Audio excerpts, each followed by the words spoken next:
What is best in life? To crush your enemies, see them driven before you, and to hear the lamentation of their women. None of you seem to understand. I'm not locked in here with you.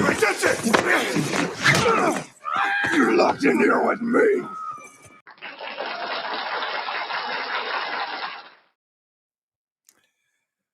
All right. What is it? Is it Friday night? Must be Friday night. It's the Friday Night Radio Baloney Live. I am your host, Richie Baloney, but you knew that.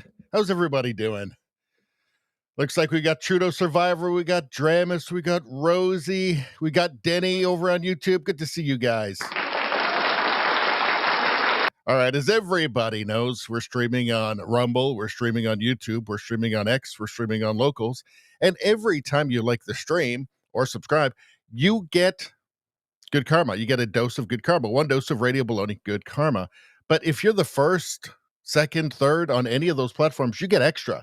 Let's find out who got the first like today. Trudeau Survivor got first on YouTube and Rumble. Well, since it's triple good karma for the first today, and he did it on both of those platforms, my friend, that's 6 good karmas for you. 6. I think you can sleep relax tonight. Don't worry about tomorrow. I think it's going to be okay. You got 6 good karmas in your pocket. All right. Now, Trudeau Survivor says, below the chat Rumble is showing an ad for a red baseball cap. Canada is not for sale. I doubt many conservatives would buy that ad. I clicked on the image and it said web page is not available. Well, that's interesting. Canada is not for sale. Who would buy it at this point? Just take on a bunch of debt, $1.5 trillion worth of debt? That was going to buy it. You can't do anything here because of our laws and our government. So what's the point? You wouldn't be able to make a profit with Canada. Canada's running huge deficits every year. Not a profitable place. Jabba says, Canada is not for sale. It is already bankrupt. Well, and Trudeau Survivor says, according to the parliamentary budget officer, yep, great minds think alike. We're going to be looking at that tonight, obviously, because it's stark and shocking, and it's just what we've been saying forever. Trudeau Survivor says, maybe if liberals can't buy liquor, they'll reconsider joining the U.S. Yeah, liquor stores are, some of the liquor stores are on strike right now. Apparently, I don't drink anymore, but this is what I hear. Princess Baloney told me. Steve, how you doing over on YouTube there? Good to see ya. Let's see. Denny says, good evening. Happy Friday, everyone. Hope you're well and having a wonderful weekend. Well, isn't that a lovely sentiment? Beautiful. That's nice. I think we all needed to hear that. All right. And Rosie is clapping away in the chat. Thank you. Rosie got the first like on X. That's triple good karma for you, Rosie. Triple good karma. In these troubled times, who's going to turn their back on that? Spambot says, liquor stores on strike. Who cares? Not me. I'm not a drinker. Although, you know what, though? I'll tell you something. If I were still drinking, if I were still an alcoholic, I would care a lot because that could be quite serious, actually. It could have been quite a serious thing for me not to be able to get booze back then. Steve Tolson says, I love the fence lady. Well, you know, for the longest time, I didn't even notice there was a lady in this. I thought it was just a show about fences. But it turns out, it's right, the chat pointed it out, there is a lady in there. She's a fence lady. Rogue Thought, how you doing? Spambot says, I've been too freaking busy to even have a sip. Now, I have to ask Spambot, what the fuck, man? What the fuck? I think on the premium stream, you said that you couldn't in good conscience leave a like, and then you left a thumbs down. What the hell was that about? I'm like, why? What did I do? I don't know what's going on anymore. One day Spambot will break me. That's what's going to happen. One day Spambot's going to break me. Then I just won't be on the internet anymore, unfortunately. All right. Anyway, let's go through the menu, people. Let's go through the menu. Let's take a look at, there's a lot going on. Spambot says, I am not going to say anything evil. Let's hold him to that. That is what the ethical thing was. I am not going to say anything evil. That is what the, I don't know. I would have too rude. All right. This is why I love the chat. Canucks Six Trigger says the goats are amazing. I know they're fantastic, right? All right. So we're going to go through the menu. These are all the things. So we got a lot tonight. We have a lot. There's a lot. I don't know. We could be going for hours and hours and hours. We'll see. We'll see what happens. Maybe I'll get tired. Maybe we'll be able to do the whole thing. I don't know. But let's just take a look at what we're going to be talking about. And then we'll go back to the chat. And then we will we'll go back to the chat. And then we will get into these stories in detail. So we've got a bunch of stuff here. Far left extremism stuff. A ton of that. Things are getting insane. And yeah, I'm not going to say civil war, but this what I'm seeing reminds me so much of the Bolsheviks and the Russian Revolution. It's scary stuff. It's yeah, I mean, it feels like maybe not history repeating, but rhyming.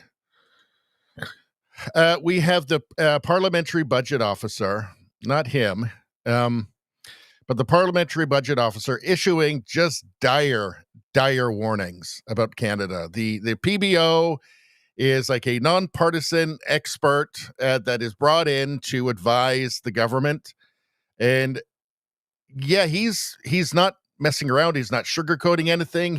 It's very, very dire. And he seems to be very concerned with what the Carney government is doing. And hate to say I told you so, but told you so. Although you guys all knew. Mark Carney, here he is, signing deals that were already signed and passing it off as his own again. We've got there's going to be more on Carney there. Liberal insane spending. Of course, you have to have that. We've got Trump. There's always lots of Trump news. And it's actually some of the funnest news that I cover on here. So, of course, we're going to look at that. We've got Travis Dhanraj, who is suing the CBC. He is spilling the beans on the CBC and just how biased it is and how it's not, hold on, and how it is not fulfilling its mandate, which is to represent all Canadians. Not doing that. Hold on one second.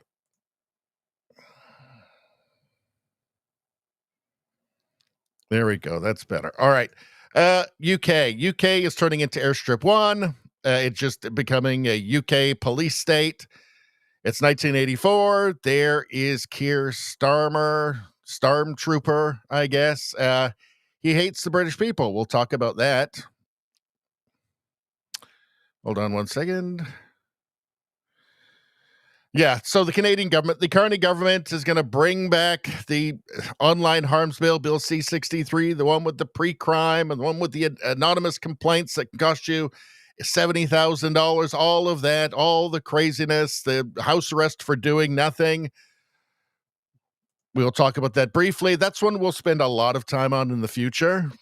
It's one I've spent a lot of time on in the past, and we're going to have to go back, unfortunately, because they just will not stop with their dystopian schemes to punish Canadians for accurately describing reality, which is exactly what's happening. Of course, we're going to, Pierre Poilievre's got a lot to say about all this stuff. We'll deal with that. We've got memes, people. We have memes. I'm a man of memes. We've got Gary Ananda Sangari. He is the public safety minister. He's the affable liberal halfwit. Not him. That's Andrew Lawton. But we're going to talk about Gary Ananda Sangari and this gun buyback program in Canada, which is completely insane, of course, because it's the Liberals. We have to talk about this. This is very interesting. We're going to talk about the 274 feds that we now know. We're at January 6th.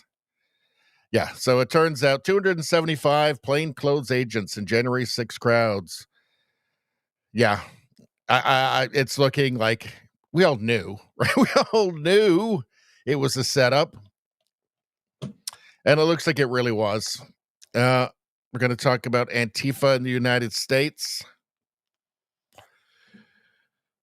And it's what is Antifa? In every Western country, it is the leftist governments, whatever leftist parties, paramilitary. That's what they are at this point. They're there to intimidate, to frighten political opponents of the globalists. We've got some Woke Canada stuff. I know you guys like that. We got actually Gad Saad here talking to Parliament. So that'll be very interesting. We've got Canada immigration news. You know how that goes. Not good. Not good. Canada and immigration. Those are two words that are not mixing well right now at all. Russia hoax investigation. So Comey, we'll talk about Comey. And it seems like, to be honest, a pretty open and shut case with probably this grand jury is just the start. This grand jury indictment is just the start with him. That's just the start of it. Jimmy Kimmel back, ABC caved. I don't expect they'll renew his contract next year, but he's back, and it's not good, and it's not healthy for civilization. But that's what happens. Woke mind virus. What the heck? Oh no! Oh no! Why? Why do you have to do that? The age of men is over. The time of the orc has come. The Yorks aren't sending their best. I'll say that right now. The ostrich farm, apparently they have been saved. I saw earlier today. This is an issue that is getting a huge amount of press in Canada. And So I've looked into a little bit more. This could really be a trap for the conservatives. So there is a possibility of that. Wondering why Pierre hasn't said anything about it. This may be a trap. We'll talk about that anyway. Canadian media bias, of course. We have to talk about that. We've got the last tab of the evening, which, do we have much on there? I don't think we actually have much in here. Yeah, we got a few things. It's mostly, well, it's almost entirely stuff, or maybe entirely stuff that you guys sent me. So we'll be doing this. It's a mix of stuff, and usually it's on the lighter side. That's how we like to end off the evening. Before we get to the chat, I have to say to those watching on YouTube right now, please go and subscribe to my new YouTube channel, Radio Baloney News.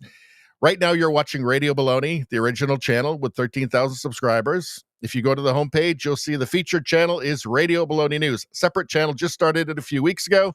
All of the US, the world news, the UK news, the meme reviews, all of like any kind of woke mind virus stuff is all going to be going on this channel. It's new. There's 49 videos on there. You can go there and see, the Trump at the UN, JD Vance at the Kirk Memorial. You got meme reviews here, Morrissey getting death threats, having to cancel concerts. All that stuff is going to be on Radio Baloney News now. So please, I'm asking you, YouTube is not helping me out with this at all, obviously. The algorithm is not. So it's up to you guys. Please go there and subscribe to the new channel. It helps me out. I will be forever thankful to you. And good karma. Get good karma, too. You're going to need that in these troubled times. All right. Let's get back to the chat, and then we shall deal with all of those news stories in turn. Let's see. What have we got going? Steve Tollison says, we need to quit saying far left. It is now just Democrats. There are no differences between run-of-the-mill Democrats and leftists. Yeah, the liberals are all gone. They're just extinct. They're either with us now or they're actually just it's a problem, right? Because it's a problem with classification because far left ideas have just become mainstream now. So political violence is mainstream with leftist parties at this point, and that's across the Western world. So the forces of leftism, of globalism, of Marxism are all exactly the same. They're all just the same drones from the same hive mind. And it doesn't matter what country you're in. They're all exactly the same. So it's important not to call them liberals because they're not liberal, right? They hate liberals. They hate liberalism. They're not that. I think that, I say, radical progressives.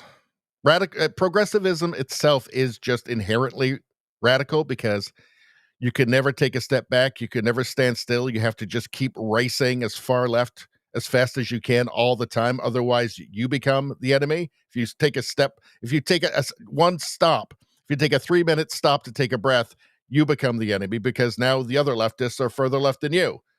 Now you're the far right.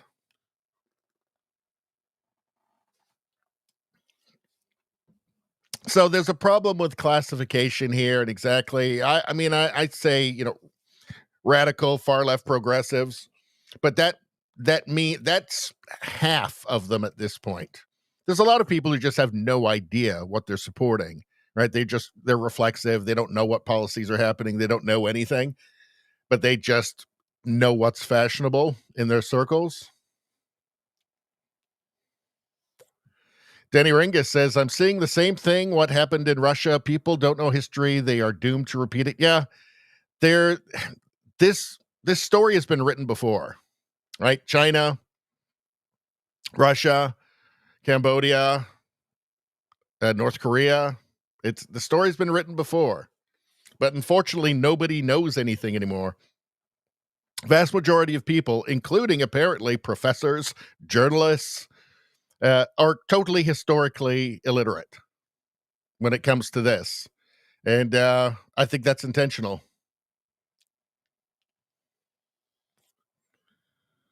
Rosie says 275 talking about plainclothes FBI at January 6th. That's why they hid it for so long. That's why they didn't want to say anything. It was obviously a stitch up. Steve Tollison says that's belittling to orcs. It sure is.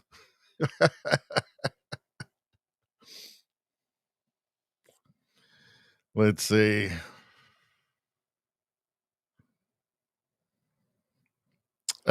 Steve says, even though I like the videos, they don't show up in my feed very often. Well, that's how they do it. That's how they do it, my friend. That's how they suppress the people that they don't like. And I'm just not good at playing the game of like the euphemism. I understand there's channels that do that. Almost all the channels that I watch do that. They play the euphemism game, and like I get it. I get why they do it. There's really good channels that do that, right? That I really like. There's something broken in my character that I just can't do it. I can't say pew pew, right? Like I guess it's just, and again, I don't blame the people who use all these euphemisms and say the R word. And I have done that myself, but I just hate myself when I do it. But I totally get why they do, especially if somebody like that's their living, right? Like my channels aren't big enough for me to make a living off these channels, right? But if you're literally feeding your family, I get it, and it's smart. There's just something broken in my brain where I just can't do it because it just feels too silly. It feels too ridiculous, and there's something kind of dirty about it, right? As if we're not adults, as if I have to speak as if we're all children, or I'm going to trigger somebody. I mean, obviously, it's a weapon to kind of remove. It's a weapon to try. It's a psychological weapon to try and remove people from the immediacy of reality, right? If you have to say, bang bangs or R word or grape or something like that, it's a strategy to remove you from the immediate reality and describing reality accurately. It seems to me. I mean, that seems to be. So you're kind of living in this purgatory, right? Where everything's not quite real. And if you're living in that place, if that's the intellectual environment, right, it's easier to manipulate people and say, well, it doesn't really matter. If you can't speak precisely and describe what's happening precisely, it seems like a way to just keep people kind of, I don't know, unengaged, I guess. All right. Trudeau Survivor says, E. Jean Carroll says political assassinations are sex. That made Anderson Cooper really uncomfortable in that interview, I don't know, years ago now, didn't it? Snow Heel Slim says, some lucky goats there. They seem happy. They seem happy enough. Steve Tollison now wants to be a goat. Mickey, how you doing? Says, Friday nights are definitely not good for me. I'm sorry. Too much happy hour, apparently. Uh-oh. Well, it sounds like you had a good time. Brian Watson says, is digital ID coming to Canada like Starmer announced in the UK? You know that Mark Carney would love to do that. Trudeau would have loved to do that, and Mark Carney would love to do that. They admire the Chinese system. It's really perfect. I mean, for a Carney, it's perfect. It's central planning. He's a central planner. You've still got capitalism, but with Chinese characteristics, which means that every big company has a government office in it, a political office in it, to make sure they're doing what, like, for instance, if Mark Carney had that, he'd be able to, it'd be easier to force them to do what he wants them to do, to incorporate them into his crazy net zero schemes. So, of course, they're going to want to bring that, and I'm sure they will try. Carney seems more interested in censorship legislation right now than he does in what he was elected for, what the people thought they were electing him for, which was economy, trade, that sort of thing.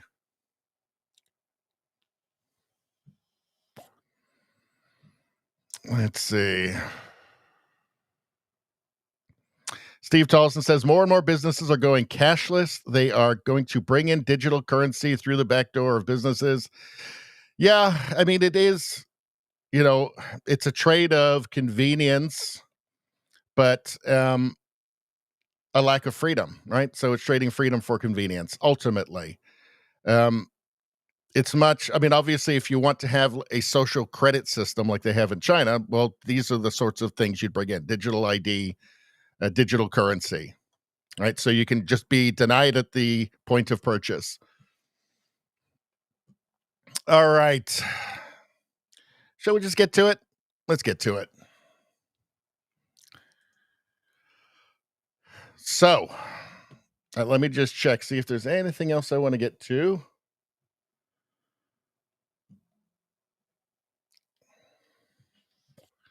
All right, Eric Doherty.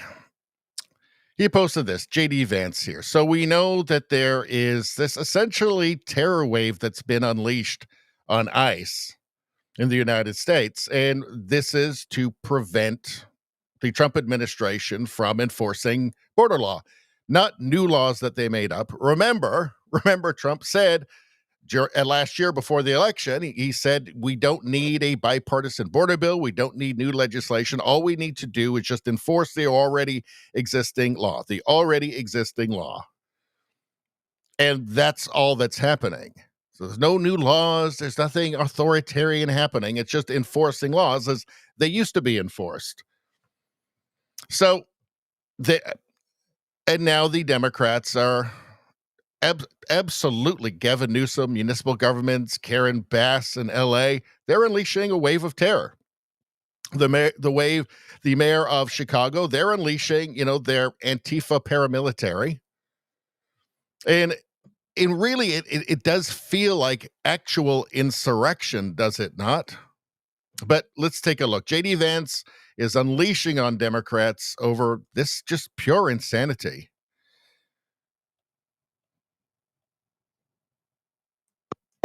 And I think that is the most disgusting thing.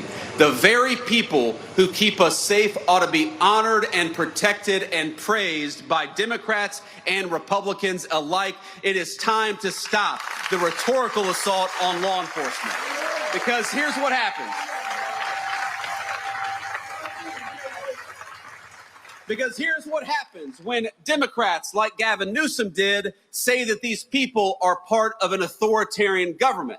When the left-wing media lies about what they're doing, when they lie about who they're arresting, when they lie about the actual job of law enforcement, what they're doing is encouraging crazy people to go and commit violence. You don't have to agree with my immigration policies. You don't have to agree with Donald Trump's immigration policies. But if your political rhetoric encourages violence against our law enforcement, you can go straight to hell, and you have no place in the political conversation of the United States of America. The thing is, it's not just rhetoric. They're allowing their Antifa paramilitary and just, your other far leftists to impede and obstruct law enforcement. They're saying, do this, and then they're letting them do it. So it's much deeper than just the rhetoric. Again, it feels actually insurrectionary against the federal government, does it not? Anyway, let's continue. So here's Jesse Waters. The FBI just got the goods on the ICE sniper. Agents tore up his bedroom and they found secret notes. So let's see this. So, of course, the rhetoric and this are connected. Fox News alert, the FBI got the goods on the ICE sniper. Agents seized his electronics and tore up his bedroom.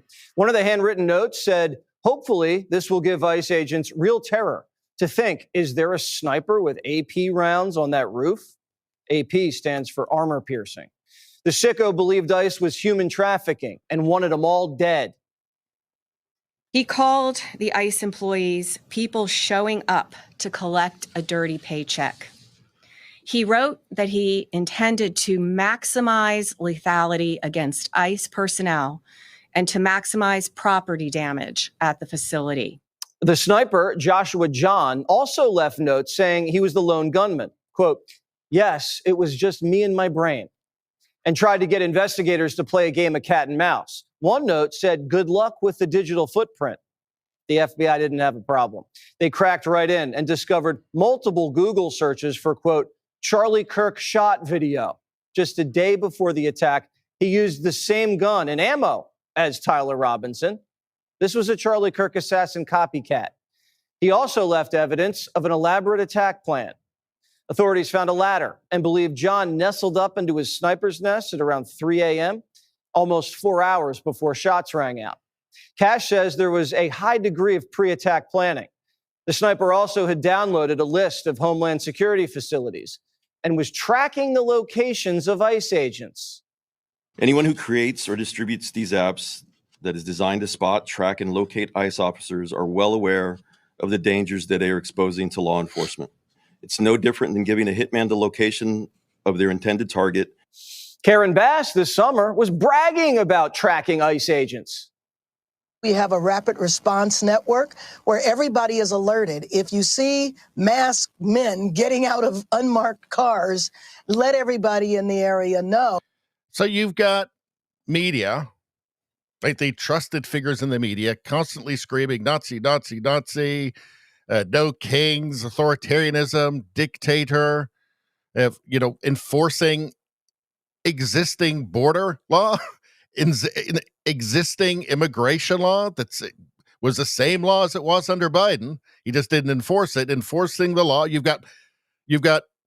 saying that is enforcing the law is is Germany in the 1930s. It's insane.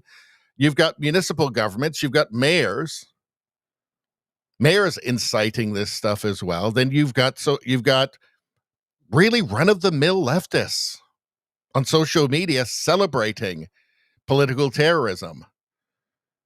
It's a problem.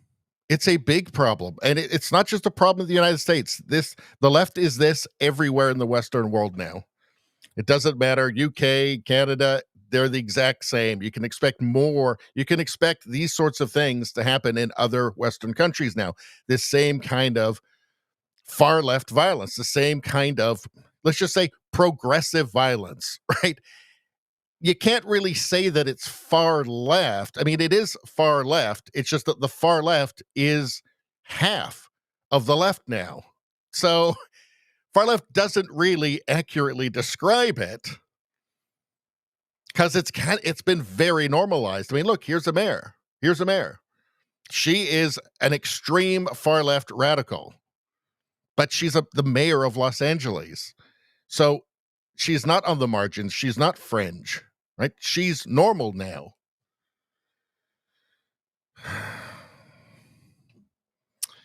Trudeau Survivor makes a great point here, really salient point. John Cusack really let himself go. I think you meant the other guy. I think you meant the guy who shot at the ICE facility, but yeah. Agencies. Either way, he still did. Like, either way, he did. All right. What are you guys saying? Brian Watson says, that is brutal. Turtles, Weather Underground. Yeah, the leftist violence has been going on forever. And The Atlantic actually published an article, The Atlantic of all places, admitting that leftist violence has overtaken right-wing violence. For the first time in 30 years, they said, except they just were never counting left-wing violence. It's been more, there's been more left-wing extremist violence for decades. It's just they don't count it. Right? I took you to go to my new YouTube channel, and you can find, where is it? I'll show you this video. There, the media's false right-wing violence narrative. This is where I show you the ADL heat map, which is a resource they all use. And guess what? Do you think that 2020 George Floyd riots, the $2 billion in damage, the arson, the murders, hundreds of police officers attacked, the burning down government buildings, federal buildings, do you think that might have been some far-left extremism? Not according to the ADL. The ICE riots in LA this year, Well, apparently there were 0 far left incidents this year. I should go to the new channel, watch that video. I explain to you, I show you how they, in real time in that video, how the sausage of disinformation, can we say, is made.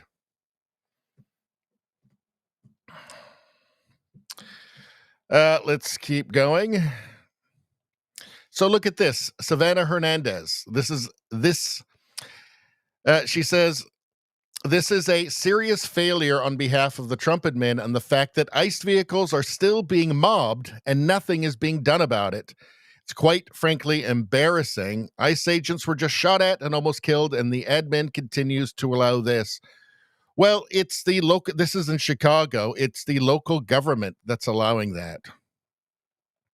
So Trump has to intervene, right? So he has to bring in federal people or National Guard. But in Chicago, the mayor isn't going to do anything. Mayor hates Trump, appears to hate the United States, appears to be just a full-on commie. He's not going to stop this. He likes this.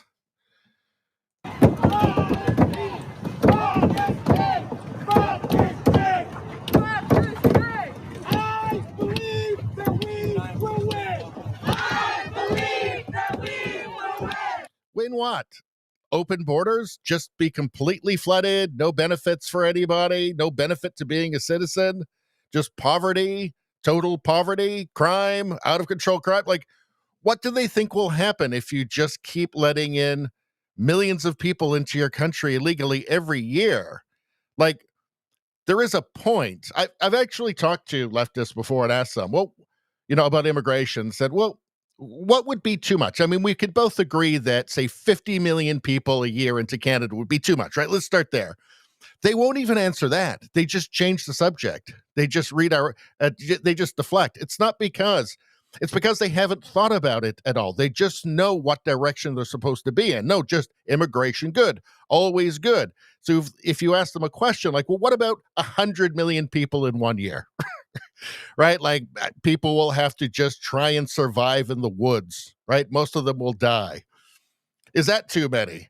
They will not answer the question. They will not say no. They will not say that's too many to any number, right? Million people, 100 million people, infinity people. They will never say, well, that's too many.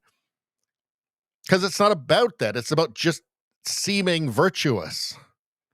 It's just, well, it feels not progressive to say there's any number, to say that 100 million people in a year is too many, even though, like, most of them would die and starve to death and freeze to death in the winter. Like, there is no amount you can say. They will not answer the question.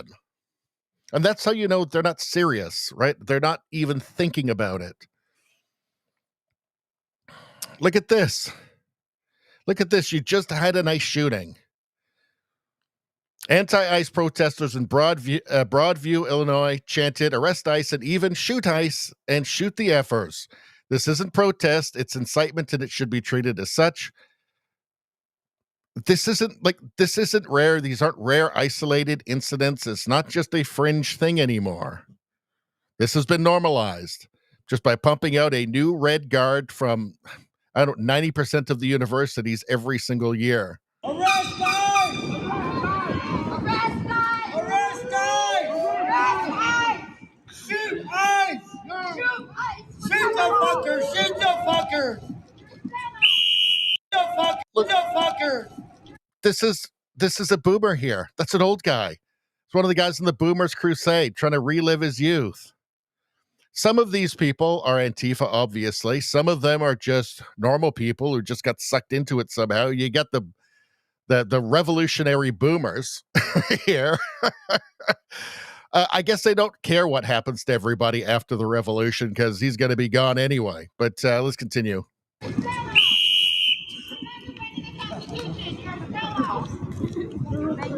Arrest ICE! Arrest ICE! Arrest ICE! Arrest ICE! Shoot ICE! Hear that? Do you hear what he said? Shoot ICE! Shoot the fucker! Shoot the fucker! This is not normal. This is not normal. This is not what happens in a normal, healthy society. Okay. They're just enforcing border law, immigration law that's existed for a long time before Trump got into office. That's what they're doing.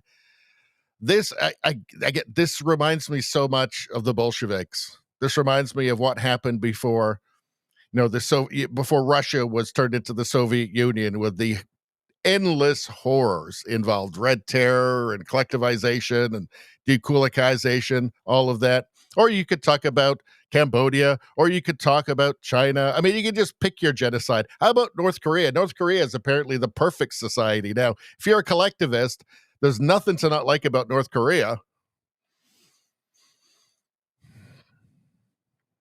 Here we go. This guy gets a pepper ball in the head. I don't know. Am I allowed to show this? I don't know. Oh, I didn't know that was going to happen. I didn't know that was going to happen to the revolution. Leftist at Broadview ICE detention facility in Illinois says she's recording license plates of ICE agents and is requesting help. How long do you think she's going to last in the revolution or after the revolution? I'm guessing not that long. Let's take a look. Hey everyone, I'm back at Broadview ICE detention facility to record license plates. There's only a few people out here and we really need people recording 24/7. If you live in the Broadview area and you're able to help out at all, if there's no one else out here, stay in your car to record, keep yourself safe. I'll be out here for probably at least a few hours this morning if anyone wants to come join. Law enforcement is the only reason this woman's life isn't pure hell, right? She's not cut out for the revolution. Not going to go well for her. The level of stupidity. It's only in a wealthy society that people could be this stupid. I mean, maybe she just wants to go on a diet, and that's why she's a commie, which, you know, she is. They're all commies. ICE just arrested a terrorist with a firearm at their Broadview facility near Chicago. This isn't a protest. This should be looked at as leftist attempting murder. 17 arrests so far, more expected.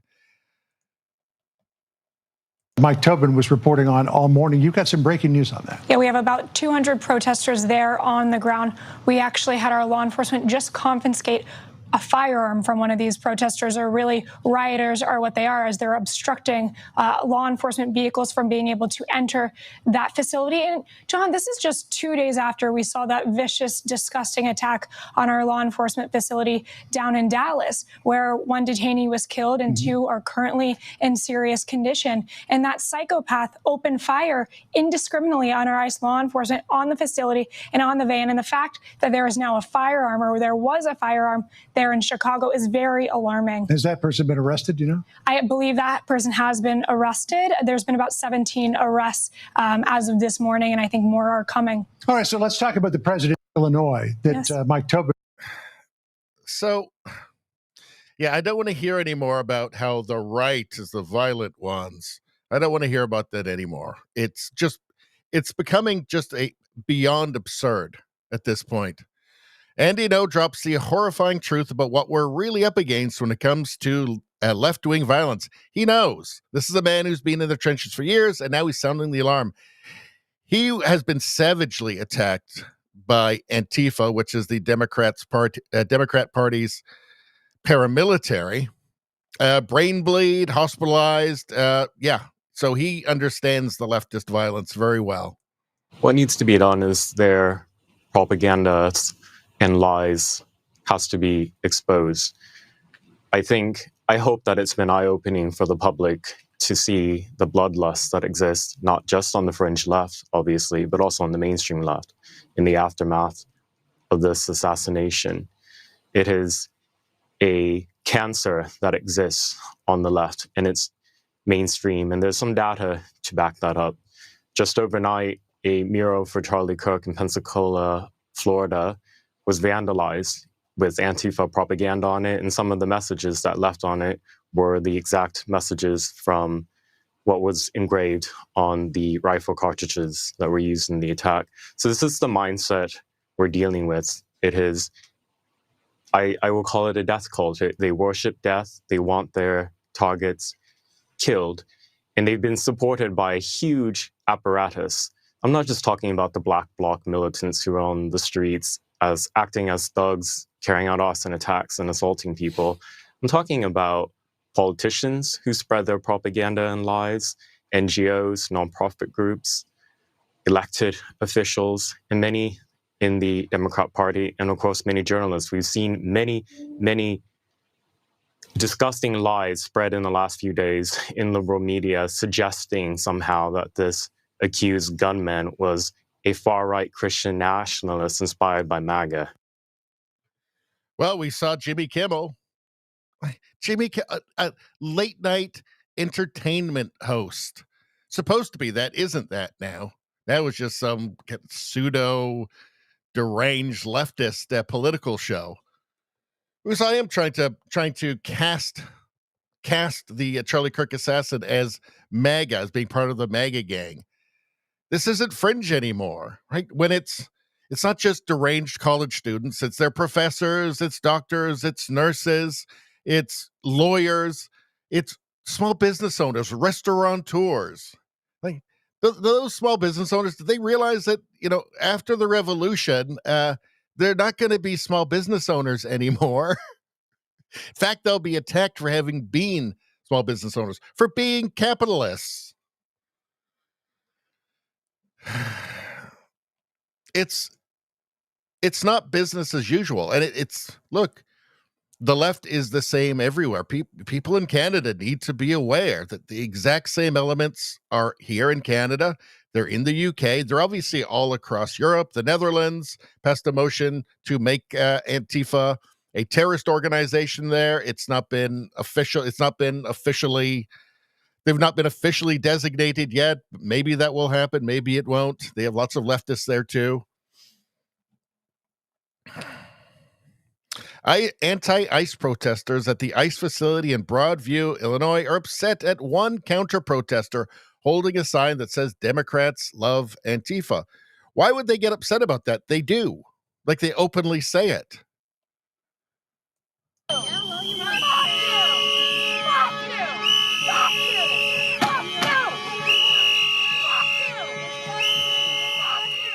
These people have been deranged by their media and by TikTok into thinking this person is a Nazi and a fascist, a terrible, terrible person. They never get the irony never seems to, they never seem to grasp the irony of these situations, right? Where they act like unhinged lunatics and they actually commit violence, and their side is constantly committing violence.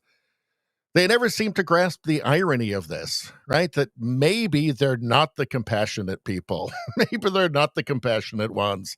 They never seems to occur to them, and it never will, apparently. Just hate-filled. All right.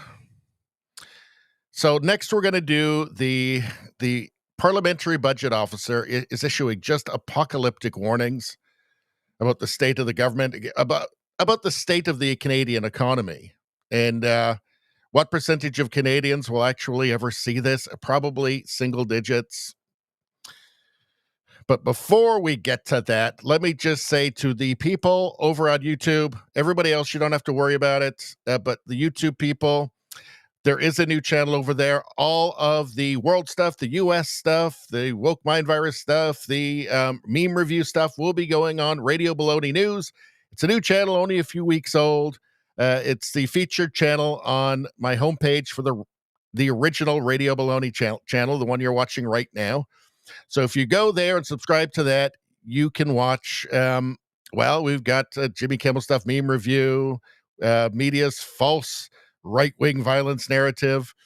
All this stuff is going on to this channel now. This one here is live streams. The old one is live streams and Canadian news. So if you don't go and do it, YouTube is not going to recommend me to anyone, just letting you know.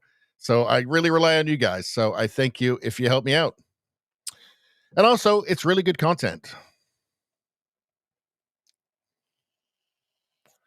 Let's get back to the chat first. Let's see. Let's go back a little bit.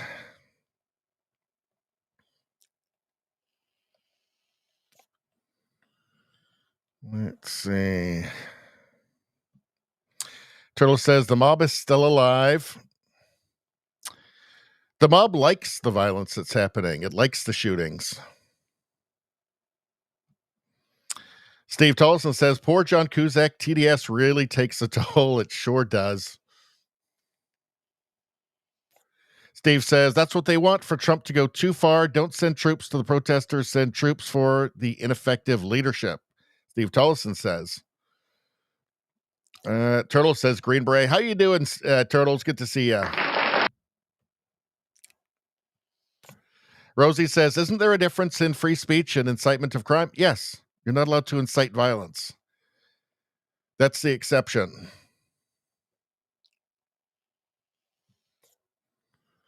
Let's see. Ottawa James, good to see you. Ottawa James makes a great point. Stinking commies.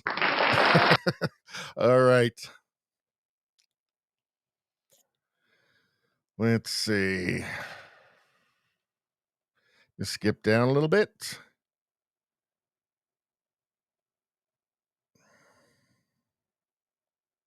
Turtle says, focus on the underground cities in America. Interesting. Rosie says the story is fabricated. Firearms are extremely restricted in Illinois. There could not have been a gun there. Weirdly, it's so weird how it keeps happening, isn't it? Ottawa James says, lefty mobs disgust me. That's because they're disgusting. Trudeau Survivor says, I like Andy No's framing of Antifa as black bloc militants. Well, black bloc is a tactic. So that's why they all dress up in black and cover their faces, so that it's harder for them to be identified. So if they get arrested, it's easier for them to get off. All right, I'm going to skip down a little bit.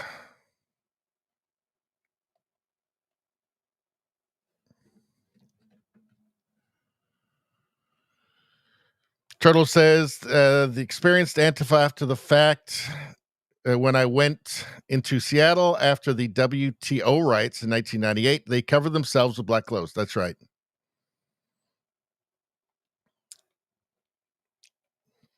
Ottawa James says, PBO guy was bang on. Yeah, we're going to get to that now.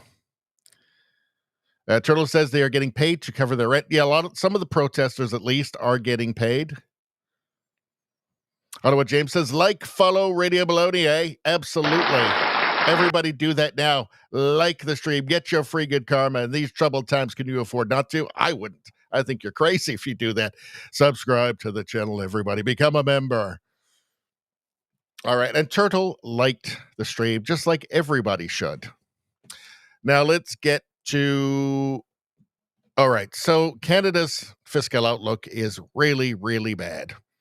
And it turns out that the genius economist who's obsessed with net zero and global financial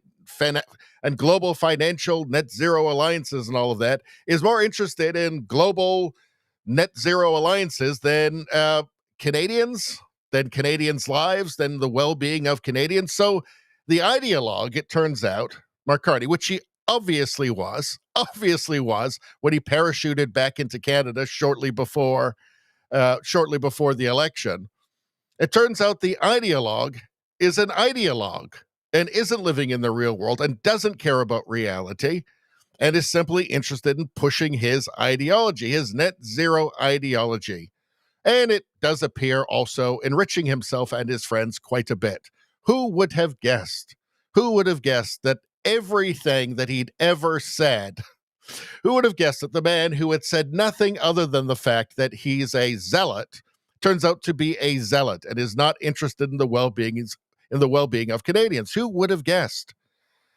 Well, it turns out you should never elect that guy because he's going to do the thing that he's been saying he's going to do for a decade and a half, regardless of what he says during the election.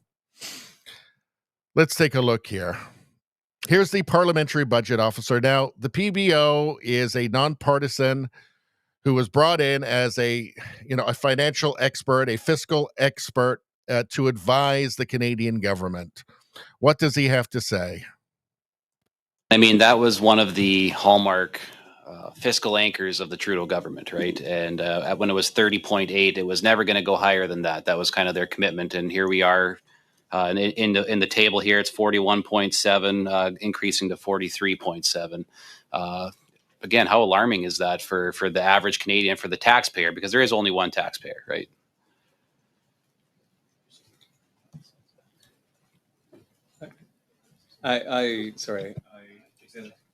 I'll hazard a response.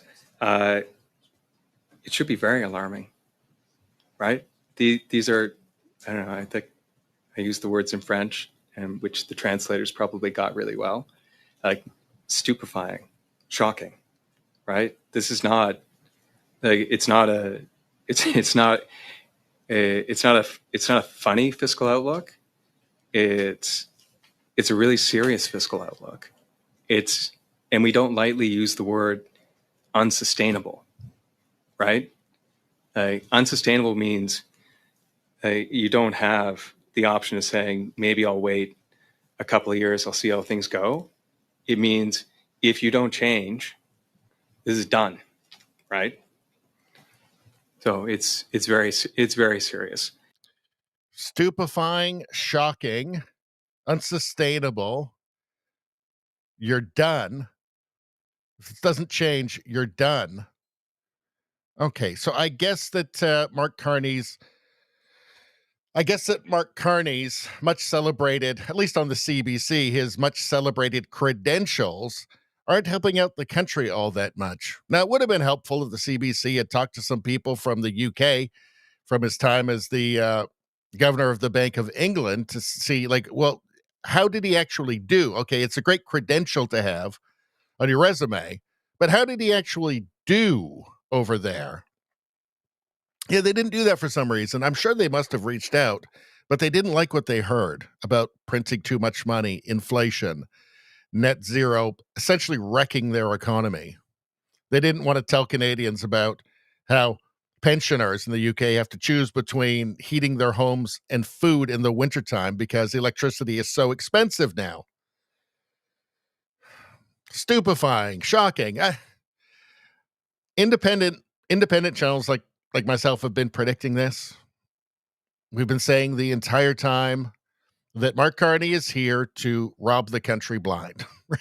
He's here to extract every bit of wealth from this country, max out the national credit card to fund his buddies, for one, companies that he's invested in, but also his net zero pipe dream, which was falling apart, by the way. His banking alliance was falling apart before he became prime minister. I think that had a little something to do with him wanting to be prime minister, to try and solve it, to try and use Canada as his net zero laboratory. And I think, as anyone who's managed a household budget knows, if you sit down at the end of the month and you don't have enough money to pay your bills, and it happens month after month after month, you know that something's going to break. Yeah. So he's responding to the fact that the deficit's going to be even larger than it was supposed to be under Trudeau this year. First, we heard 90 billion. Now we're hearing 60-something billion. It's been pushed back. The budget has been pushed back till November. What will it end up being? Would anybody be surprised if it's not 100 billion? Obviously, with Mark Carney saying that he's going to split the budget. He's going to do something that no government's done before. He's splitting it into two. Let's see, operating budget and investment. And he's trying to pretend that investment isn't spending.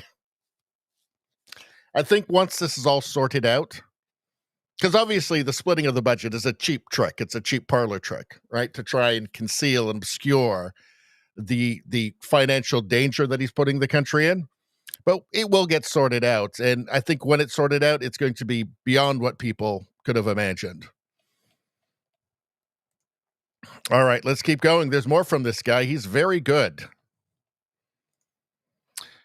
From Jason James here. Let's see this. The great economist Carney is going to bankrupt our country. So from Ryan Garrettson, let's take a look. It's not a funny fiscal outlook. It's a really serious fiscal outlook. Yeah, so we already watched that. Sorry, I've got another one though. All right, so here is a liberal trying to spin this in a positive way, basically to try and trick the Canadian people into thinking that things are fine. Actually, it's going pretty good. Well, Brian Lilly reposted this. He said, Liberal MP asked the PBO, Jason Jacques, whether Canada is better off than other countries. The answer was the same. This is unsustainable. But he's trying to put a spin on it, right? How do you sleep at night, by the way? Trying to deceive the Canadian public into thinking that everything's fine when the PBO is saying, no, things are not fine. They're not funny. This is unsustainable. Something has to change. And obviously, you project, so we're on a good fiscal path, or we're on a better fiscal path than some of our G7 colleagues. And you project our deficit staying under 2% of GDP and debt holding near the low 40% range. Would you agree that these kinds of thresholds are really, in practice, fiscal anchors that signal some discipline? I would go back to one of the comments I made at the outset that like the most important word in the release this morning was unsustainable. We like it. I don't know. We didn't choose it carelessly. I've been in the office for 17 years. I was working in the federal government, putting together budgets for 10 years prior to that. You got to be like, you choose these words with prudence and care. And certainly we don't want to be alarmist. And at the same time, like the current path we're on in terms of federal debt as a share of the economy is unsustainable. Yet to hear this kind of language from a parliamentary budget officer is not normal. This is unusual. There's a reason why he's being so forthright about this, because he's very worried. He's making it as clear as possible that, okay, this can't continue. This is the road to destruction, right? Now, I think Mark Carney doesn't care. I think that he's going to pour as much money into these green boondoggles as possible. All of the, the carbon capture and all this kind of stuff, all this stuff that won't exist after the subsidies go away. I think he's going to extract every penny he can from Canadians and from Canadians' future by maxing out the national credit card to fund all of these green boondoggles. And when it's done, all of his friends will have made a ton of money, and he'll just skip off again.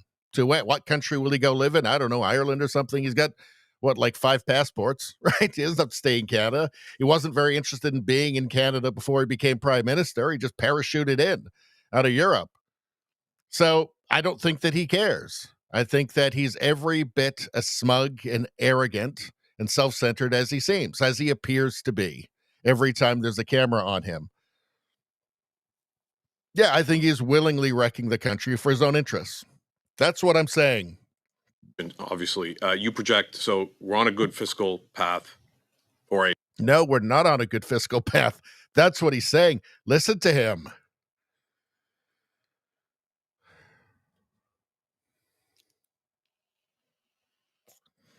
All right, we saw that. Here, let's listen to Franco Terrazzano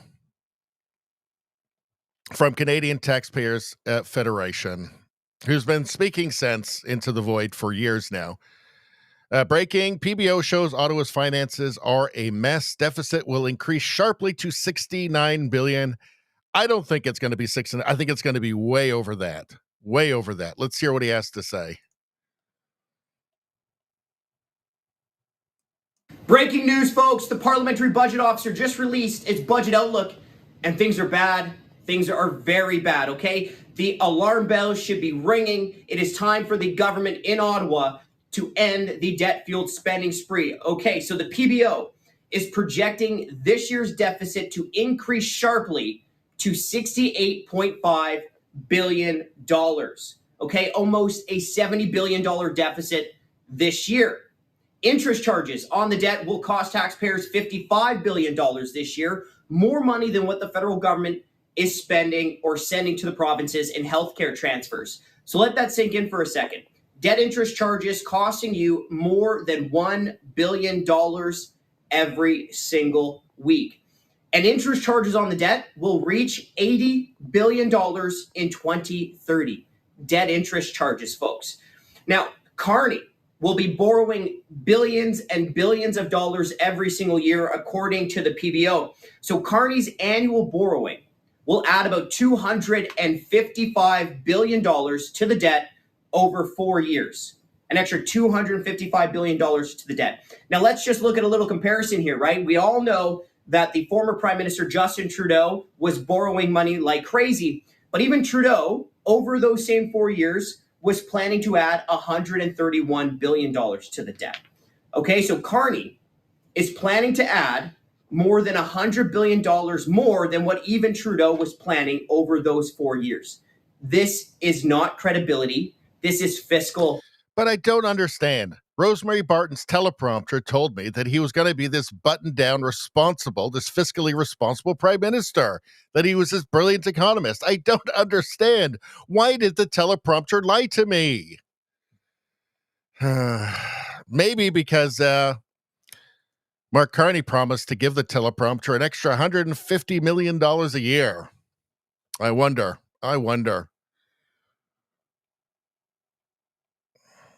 Dan Knight posted this. PBO sounds alarm. Canada's debt path not sustainable.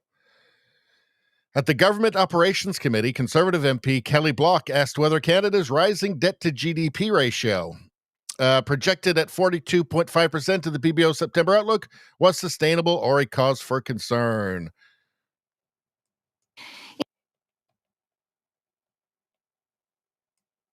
In figure 1 of your report, you no longer predict the debt to GDP ratio improving.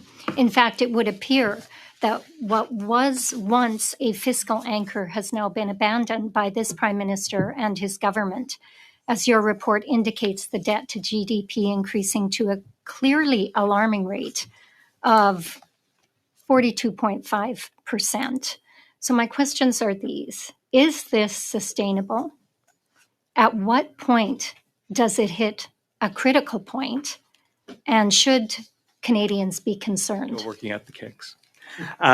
With respect to, thank you for your question. To answer, I think the most important part of the question first, I think everybody should be concerned. My jokes aside, it's a really serious day, right? This is the first time in 30 years that we've tabled an economic and fiscal outlook where the fiscal anchor of the general and probably most important fiscal anchor for any government is a declining or at least stable debt to GDP ratio. And this is the first time in 30 years that I've seen one in which that ratio is going up over time. So that's definitely a cause for concern. Certainly on our end, we're hoping and certainly expecting the government as part of Budget 2025 to clearly indicate what the government plans to do to address this and potentially address this problem. Because is it windmills? Is it windmills? Is it electric cars? It's certainly not sustainable. Certainly not sustainable. It's, the sad thing is that it's coming. The warnings are all there. The vast majority of Canadians have no idea what's happening. They will have no idea what's happening to them as it's happening, and it will just happen. It will just be this slow motion car wreck. At the end of it, most Canadians will have no idea why their lives are as they are, why they're broke. Most Liberal voters will just blame Conservatives somehow, even though they haven't done anything. They haven't been in power. This is a sad thing, right? And the CBC teleprompters will continue to spin fabulous tales for them and whisper sweet little lies in their ears, and they'll be none the wiser. And the country will not be any more prepared to embrace and confront reality than it was before. I mean, maybe just enough to get the Liberals out. But it won't be like a massive land. The next election, if the Conservatives manage to win, Canada might just be San Francisco now. That's the really scary thing. But if in the next election, whatever it is, maybe it'll be sooner than later, who knows? But if they do manage to finally get the Liberals out after 4 catastrophic elections, 4 catastrophic terms, it's not going to be a landslide. It'll be close. It's scary what Canada has become. And again, that's not even guaranteed. Canada might just be San Francisco now, like just ready to just go all the way to the bottom. Just find out where the bottom of the progressive abyss is. Harley Doan says, alarming, stupefying, shocking. True deficit figure is $68.5 billion. How much do you want to bet that Carney's very sneakily hidden a bunch of debt as well, a bunch of deficit as well? I have a feeling, but by the end of the year, we're going to find out it wasn't $68.5 billion. It was a lot more. Anyway, 62% higher than predicted, according to interim budget officer Jason Jacques. So I've got a feeling the sooner Carney can get rid of this guy, the better for him. All right, let's move on. Here's Mark Carney there, signing a deal that was already a deal last year, but claiming credit. Before we go there, I have to keep doing this, people. I just have to keep doing this for a while. Actually, hold on a second. What's this one here? I need to get rid of a couple of... How do I get rid of this? Go.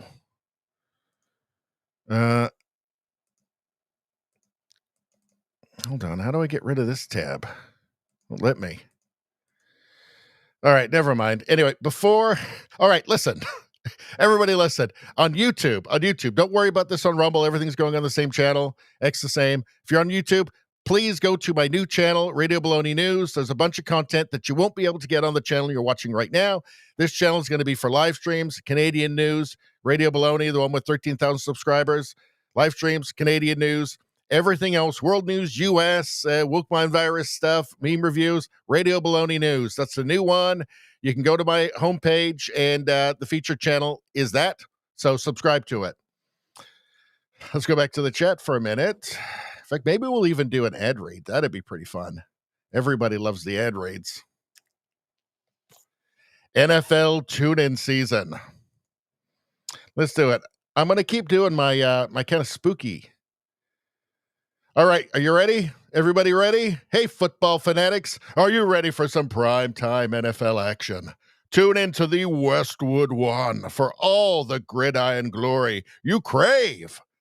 From jaw-dropping touchdowns to game-changing plays. Don't miss a moment of the excitement. Catch every snap, every tackle, and every victory on Westwood One. You can listen to the NFL on the NFL app, on the Westwood One Sports app, on WestwoodOneSports.com via Westwood One station streams, or by asking Alexa to open Westwood One Sports. If it's on the NFL, it's on Westwood One. Oh, that felt good. Oh, that felt good. I needed to get that out of me like a demon. That felt good. That felt real good. That's what I was born for, folks. Westwood One ad reads. I love them. I love them. I love the way they're written. I love the way I read them. It's beautiful. There's energy in those words. Let's see.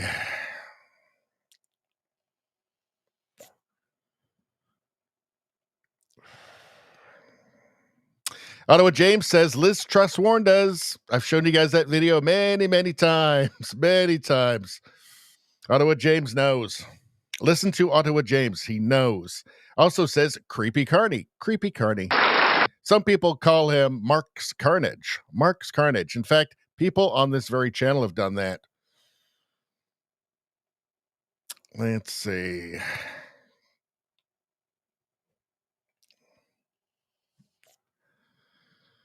Turtle says, this seems kind of random. Going full bacon. Going full bacon. I approve. All right. Ottawa James says, liberals suck at math, bro. They suck at math. They certainly do. I think we have a button for that. Hold on. How can you talk if you haven't got a brain? I don't know. But some people without brains do an awful lot of talking, don't they? I think they're talking about Gary Ananda Sangori there. The Liberal Party's affable half-wit. Affable half-wit. All right. We'll be talking about him later. Trudeau survivor makes a good point here. Carney will make great investment spending decisions like the Northvolt battery factory. By the way, that was all Carney. Carney, it was too much fanfare in the media in 2020. He came out as an official advisor to Justin Trudeau. Justin Trudeau was a snowboard instructor, part-time drama teacher before becoming prime minister. Okay? He doesn't know anything. Obviously, he'd been leaning heavily on Carney for all of his plans. And I think that it's almost a certainty that it was well before 2020. Because if you look at Mark Carney's book values, his fingerprints are all over everything Trudeau did since at least 2020. Carney wants to pretend all the investment spending will turn a profit. Well, it would have to be on profitable things, and it's not going to be that. Yes, he's announced that some things that were already approved before him. He has done nothing.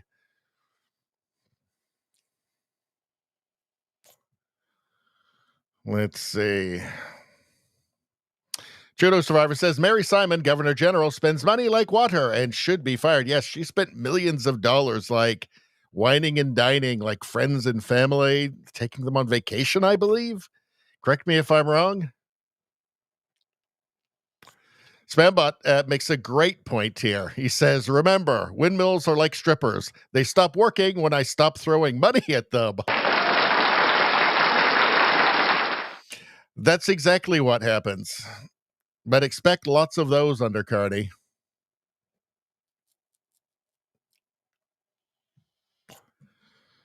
Let's see. All right.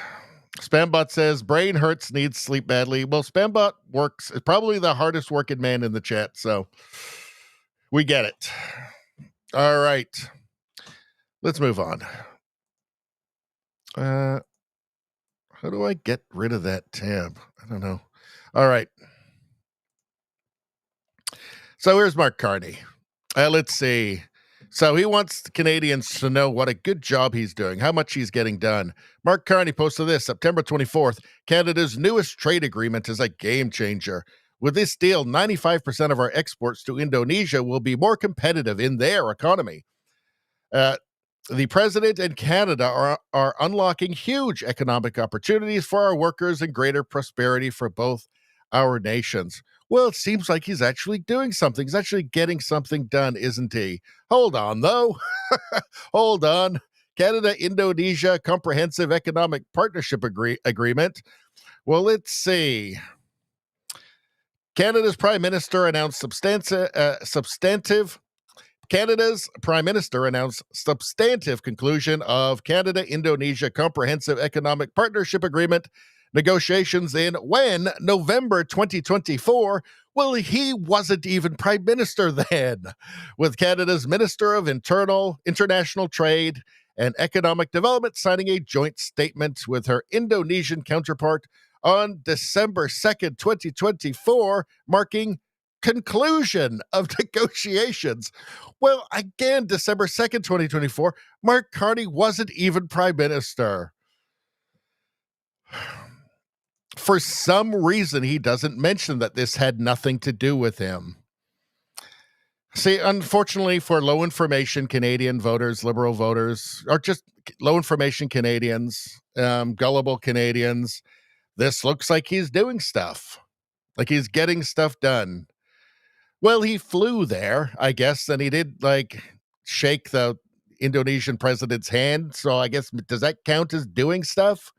There, he shook all their hands right there. So I guess he did that. Look, he's shaking hands. He's getting things done. This is the state of Canada. All right. Pierre Poilievre says this. There is no polite way to say this. Carney is caught in another bait and switch. Taking tariffs off, he said, we're on. This must be that divisive tone from Poilievre that the CBC teleprompters keep telling us about, because no leader of the opposition ever had a divisive tone before. Pierre Poilievre, amazing. Why the lie? To look like a tough guy while secretly caving again. His whole, what, if you can call it a strategy, what he's doing with the states, with the Trump administration, it's just chaotic and dysfunctional. It doesn't make any sense. Let's take a look. Well, after saying last month it would remove all counter tariffs on U.S. goods covered under CUSMA, new reporting from the CBC has found out that the Liberal government quietly dropped more of those tariffs than advertised. The CBC's Kate McKenna broke the story, and she joins me now. So, Kate, walk us through what you found out here.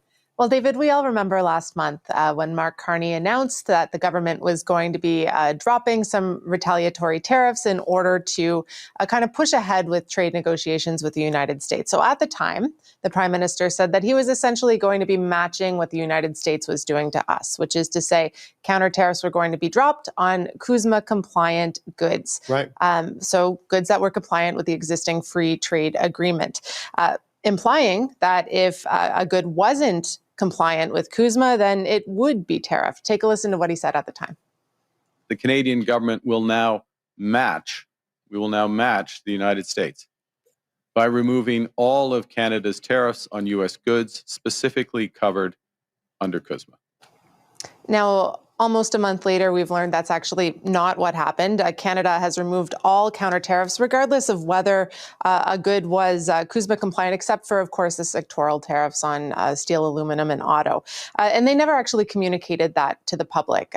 We found it by reading an order in council, which was never publicized and required me to ask a number of questions from the government. So this was not something that they ever told the public. Now, there might be good reasons for why the government did it. I spoke with a couple of trade lawyers who told me that it would have been extremely costly to enforce. It would have required hiring more people at the border.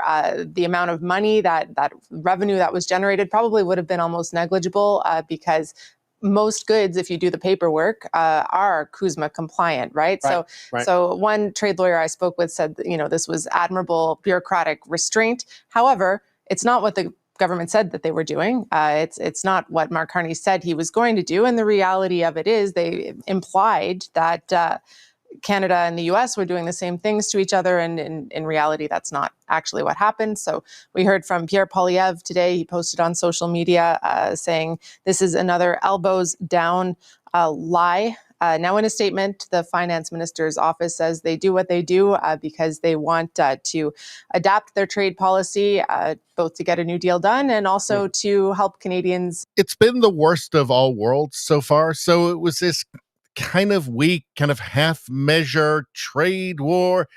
The whole idea that we were going to win some sort of trade war with the United States with an economy 13 times greater than ours in the first place was always idiotic and insane and just purely political, right? It was just done purely for politics. So it was a bad idea from the start. We shouldn't have done any of that, especially not putting tariffs on stuff that was already CUSMA or USMCA compliant. That was really dumb because States wasn't actually doing that. If you remember, with the car tariffs, it wasn't on the entire car. It was on non-USMCA compliant parts in cars that shouldn't have been in the cars, right? It was an effective tariff rate of like 3%, 3, 4, maybe 5%, depending on the car, right? But the whole point was, okay, those parts aren't compliant. They're not part of our agreement.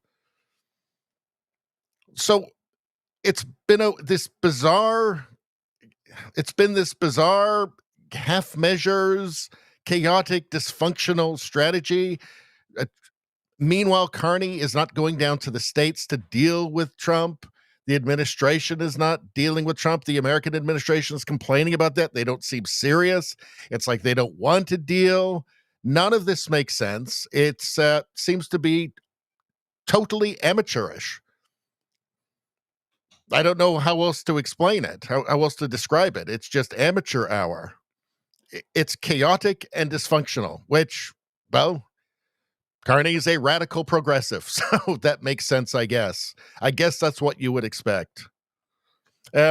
Also, too, at the same time, so pulling off tariffs, but also not appearing to make any difference to come to terms with the Trump administration, and then also announcing things like they're going to recognize Palestine, which breaks with decades of Canadian government policy. That's going to outrage the Trump administration. Again, this is just, it's a mess. It's a dysfunctional mess. Where are we next? What are we? Are we an hour and 25 minutes in already? And we're on tab 4. We've got like 20 tabs. Yikes. How late can we go? I don't know. CBC Watcher says, in normal times, an objective press would point out that a meeting of leftist progressives like this on the dimes of an abused taxpayer base might be an over-the-top abuse, but we don't live in normal media times. What's this? New York Times. As right-wing populism rises, progressives meet to share tactics in London. Center-left figures. Center-left? So who are these center-left figures? Mark Carney, Keir Starmer, Pete Buttigieg. Some people call him Pete Booty Juice. I would never say that personally. I think that's offensive. But in any case, Mark Carney, Keir Starmer, Pete Buttigieg, and Jacinda Ardern are set to attend a summit on Friday as their brand of politics appears to be under threat. Under threat from who? From people? From humans? From voters? That's who it's under threat from. People who don't like them. Center-left figures. None of these people are center-left. These are all radical leftists. All of them. But I guess the thing is that radicalism has now been normalized on the left. So that does seem like the center to them. And that's everybody around them are all radical far leftists. So that's just normal to them. So they think that's center-left.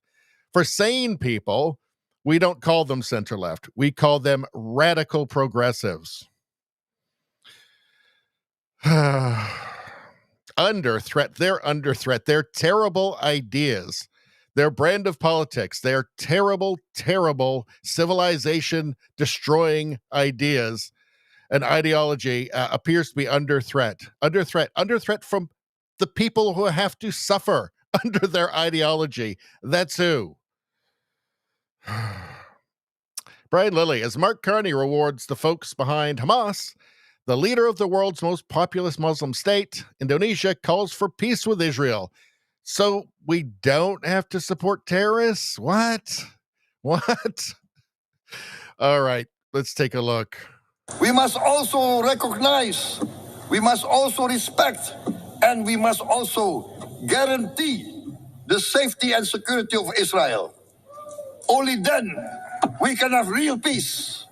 Real peace. Thank you. Wassalamualaikum warahmatullahi wabarakatuh. Shalom. So, yeah, Canada. Canada. J Gen Xer posted this. Listen to Carney being assertive and drone on about the importance of emissions. He's very upset. Who honestly believes that Mark Carney has changed since he published the book Values? That was only a few years ago. He hasn't changed.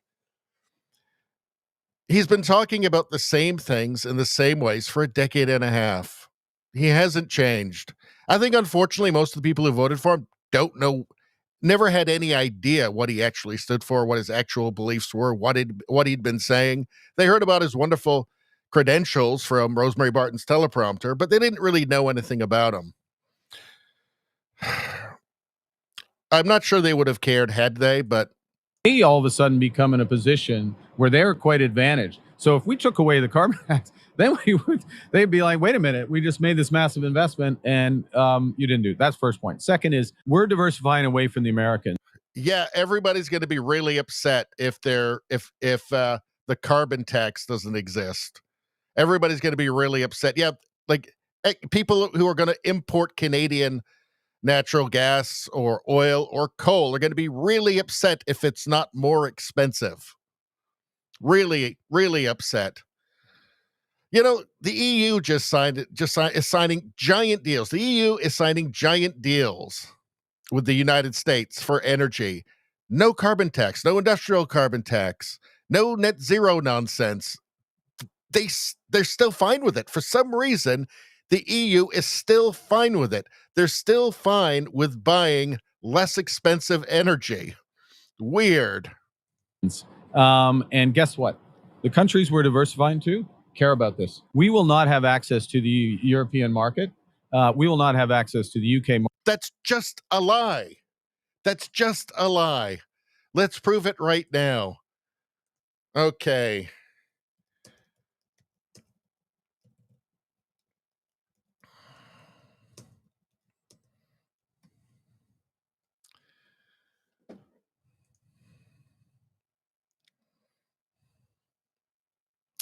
Oops. Hold on. Okay. Let's see. What's this? From Forbes, July 31st, 2025. That's not so long ago, is it? The US-EU energy deal, a strategic win for Europe. Or a strategic win for Europe? Of course it is. Of course it is.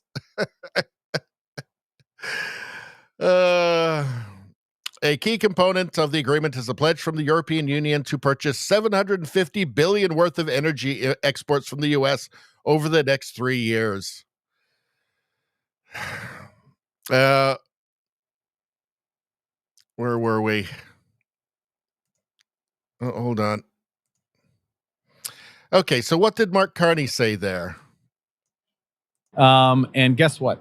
The countries we're diversifying to care about this. We will not have access to the European market. We will not have access. Really? Do you mean like the U.S. having massive access to it and not doing any of your green boondoggle stuff? Just lies. Just lying.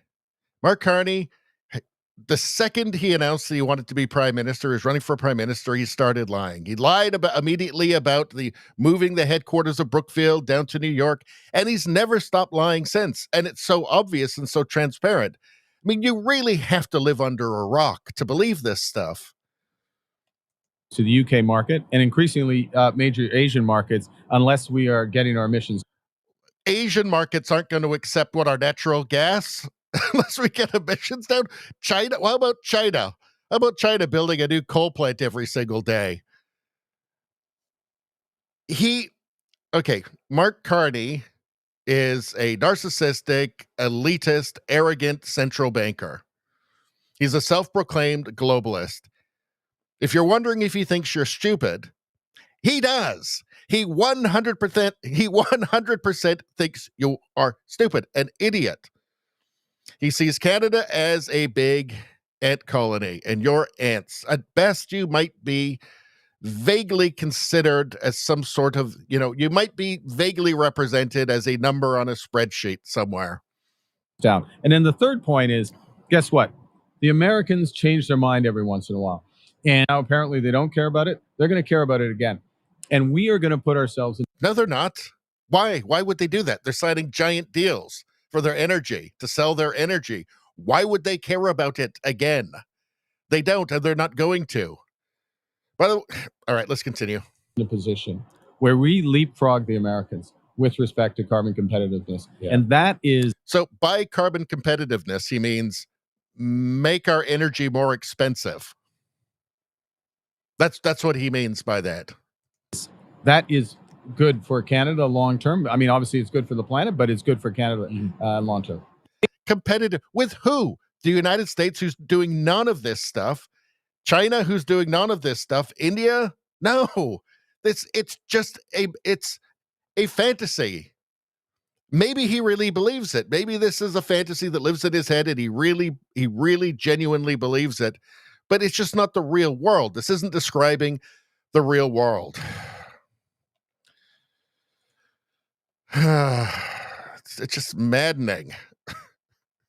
What about this? Unacceptable Sherry B. So Canadian Parliament, first week back. What did they do with that week? They recognized Palestine state. They voted to remain soft on crime. They introduced a new censorship bill, offered up our soldiers to Gaza, which is completely insane, pushed the gun confiscation program, are killing 400 healthy ostriches because they have immunity, made a deal with Mexico to fast-track visas, got caught lying about the gun confiscation program. That was Gary Ananda Sangari. Got caught with a fake building site. That's right. Carney built a little Potemkin village for a press op. Did I miss anything? No. Well, I'm sure I'm sure you must have missed something because it never stops. Brian Lilly asks, who thinks Canadian troops in Gaza to disarm Hamas is a good idea? It's just the worst idea. Why is it just, it's just every idea is the worst idea. Let's see this.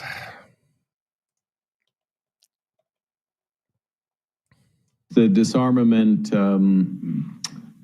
and elimination of Hamas as a force, certainly as a political force, military force first, and political force, is one of the conditions for a sustained cessation of hostilities and peace.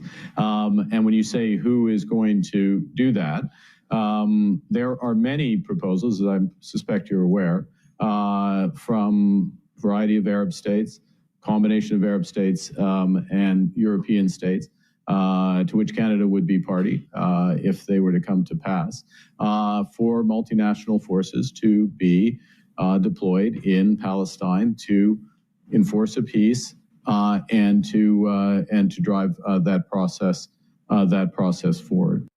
The disarm. Yeah, he has no intention of doing. I don't think he actually has any intention of doing that. It's just him looking. It's something he can say to look like he's doing something and that he's a leader and that he's important in the world somehow. All right, let's move on. Let's get rid of this.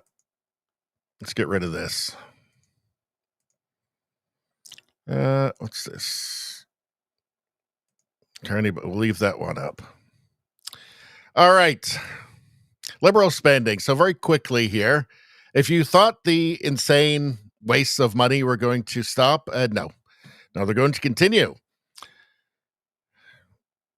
Andy Lee posted this. I just thought you should know, as you try to find ways to save money to pay your bills, that we sent $8.2 million to Vietnam to create gender just rice. Gender just. So that's gender justice rice. Project profile, greening our rice. Gender just low carbon rice value chains in Vietnam. I'm going to say this right now, and I really mean it. Gender just low carbon rice in Vietnam is none of Canada's business.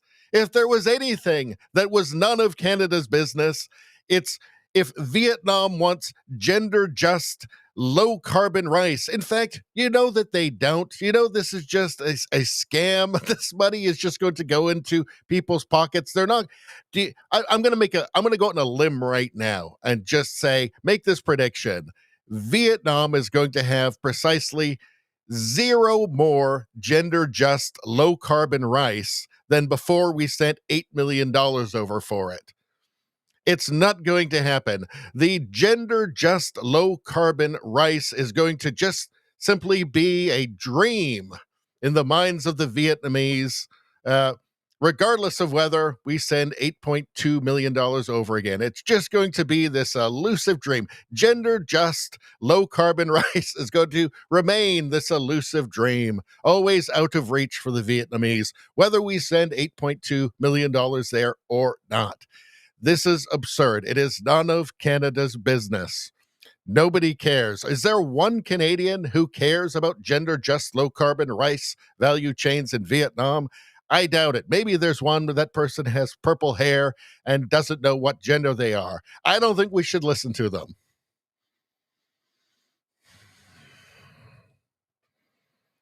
What do you do? What do you do? I mean, this was approved. This was approved. It's somebody's job to approve this, to say, yep, that's a great use of Canadians' money.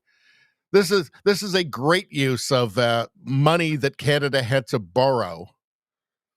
Let's mortgage Canadians' futures for gender-just, low-carbon rice value chains in Vietnam. They can't do without it. It's all they think about in Vietnam. They can think of nothing else. It's the national dream. If only one day they could achieve their gender-just, low-carbon rice value chains in Vietnam, they'd be happy. They could just stop at that point because they would have reached perfection. The millennia-old dream of the Vietnamese people. Finally, they can achieve that. Finally, they can achieve their final national pride. Maybe that'll be their new flag. It'll have whatever gender-just rice looks like. That'll be their new national flag.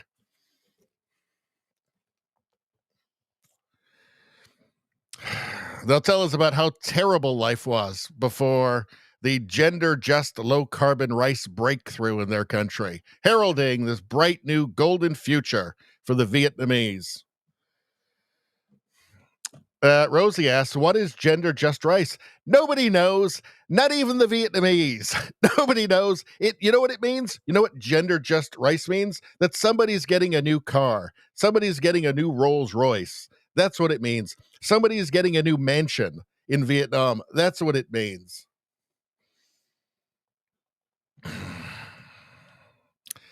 Fucking gender-just, low-carbon rice. I mean, is it a joke? Is this all just a joke? Are we just being pranked at this point?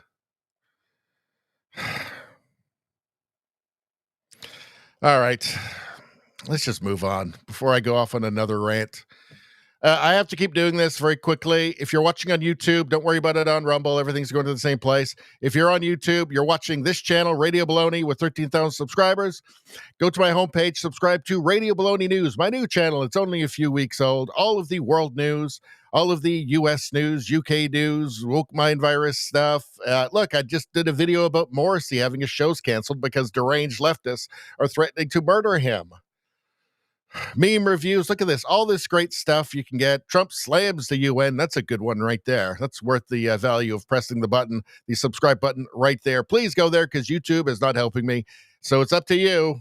It's up to you. All right. So what are you guys talking about? Let's see. Let's go back. Ottawa James says Trump was right at the UN. He was 100% right. And go subscribe to Radio Baloney News on YouTube to get those videos. I put up some YouTube shorts there from that as well. Let's see. Spambot's tapping out. We'll catch the remainder on replay. Well, have a good sleep, Spambot. Nevada says only an idiot gives a shit about Canadian emissions. Well, we have those giant forests that soak all the carbon up anyway. So it's just dumb. Canada's not going to change the global climate. No carbon tax, no industrial carbon tax is going to do that. It's all just a big, it's you know what it is? It's an industry. It's a business now. And a lot of people need Carney to impose his radical climate stuff so they can make money, billions. Nevada got number 12 on the like button. Well, that's 1.1 good karmas for you. 1.1. You get the extra 0.1. Use it wisely. JDL, good to see ya. All right. JDL makes a great point. Hit the like button. Everybody hit the like button. Subscribe to the channel and hit the like button. Everybody get your free good karma right now. Become a channel member, or the best thing anybody can do is become a channel member or gift a membership. Gift a membership. Wherever you are, whether you're on YouTube or you're on Rumble, gift a membership. It's the best thing anybody can do. It's nature's greatest miracle. Let's see. JJ Novata makes a great point here. He says, Commie Carney is full of shit. Commie Carney is full of shit. And that's nothing but pure and simple old-fashioned communism. Sure is, Jackie Gleason. Jackie Gleason knows. Let's see. And McCarthy was right, by the way. Nevada says, Asians burning coal, for fuck's sakes. Yes, they do. Lots of it. Lots of the coal. They love to burn the coal. The big, beautiful coal. Let's see. Izzy, how you doing? Let's see. What James says, it's all a big scam. It certainly is.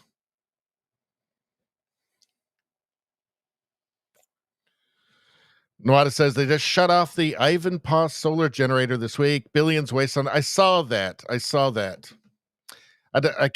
state was that in? I think it was in California, wasn't it?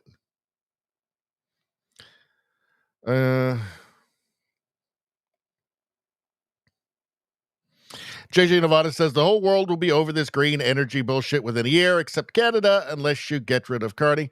Well, look, Germany's economy is contracting. It's the biggest economy in Europe. That's a very bad sign for Europe. Europe is crumbling. The whole big rotten edifice is crumbling in Europe. They've already said that they're going to exempt heavy industry from all the carbon stuff.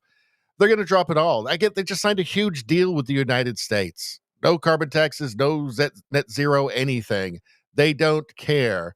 They're in trouble. They can't afford to pay more. They can't afford to pay more than they have to pay. All right? They're in trouble, major economic trouble. You've got talk of a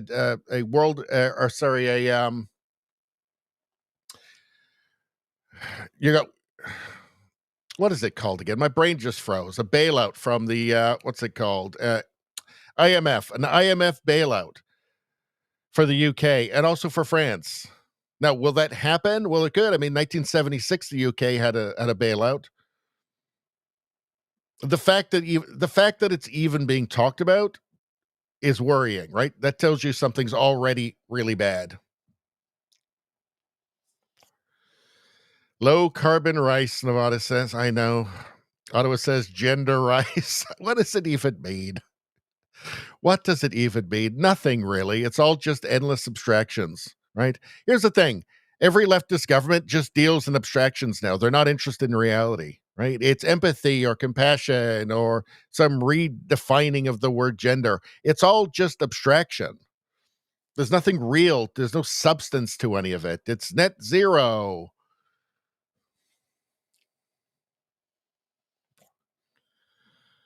Let's see. All right, I'm going to skip to the bottom here. Let's see. Rosie says, I am thinking it's time to begin a new NGO that provides tricycles to mice. I will apply for $8.2 million in funding from the U.S. and Canada. Anyone want a job? Well, I would say you're going to have to tweak it a little bit. It's going to have to be an NGO that provides tricycles for gender non-conforming rice. Or non-binary mice, I should say. But great idea. I love it. Beautiful. Let's see. Izzy says maybe he needs to see some sandwich making. Well, you know what? We're on a different one tonight. How about some football? Let's check out some football. We like women's sports here. Nevada says no commies allowed in Greenland. As everybody knows, JJ Nevada is obsessed with taking personal control over Greenland, not even becoming part of the United States. It started with that. Now he's become a bit more ambitious. Now he wants to be the president of Greenland or the king of Greenland. So I don't know. Hopefully one day he gets it. I mean, personally, my plan is to become emperor of Greenland. So maybe there's going to be a conflict, a civil war or something. I don't know. But it's Greenland, folks. It's Greenland. Rogue Thought says, got to be an unpronounceable long German word for ritual suicide that their government is committing. Germany? Yeah. Something like Glotterdammerung or something. Let's see.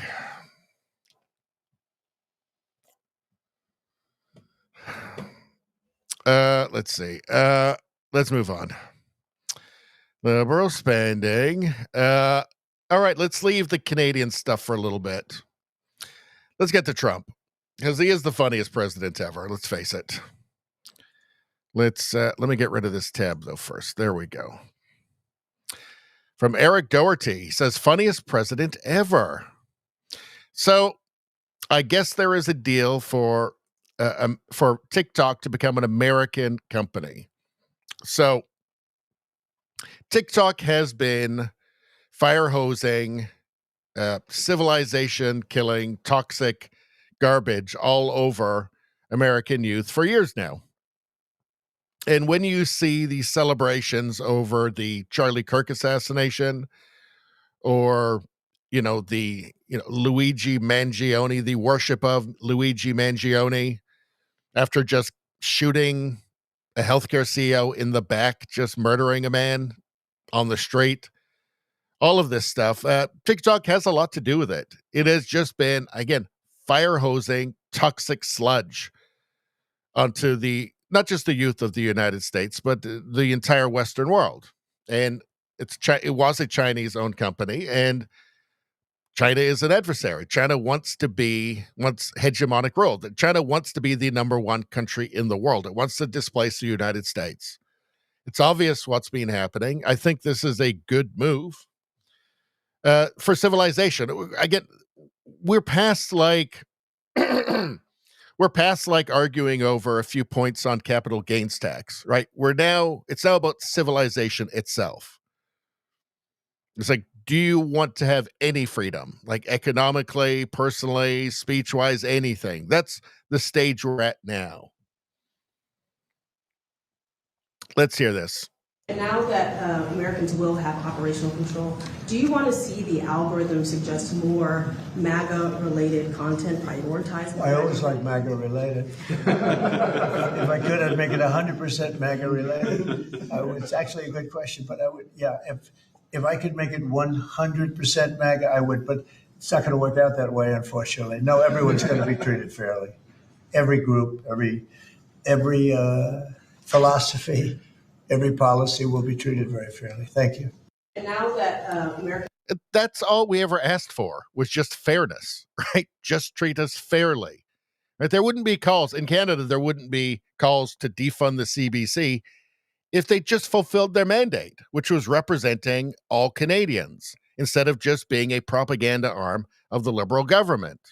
Right? We just wanted fairness. That's all. And we're happy with fairness.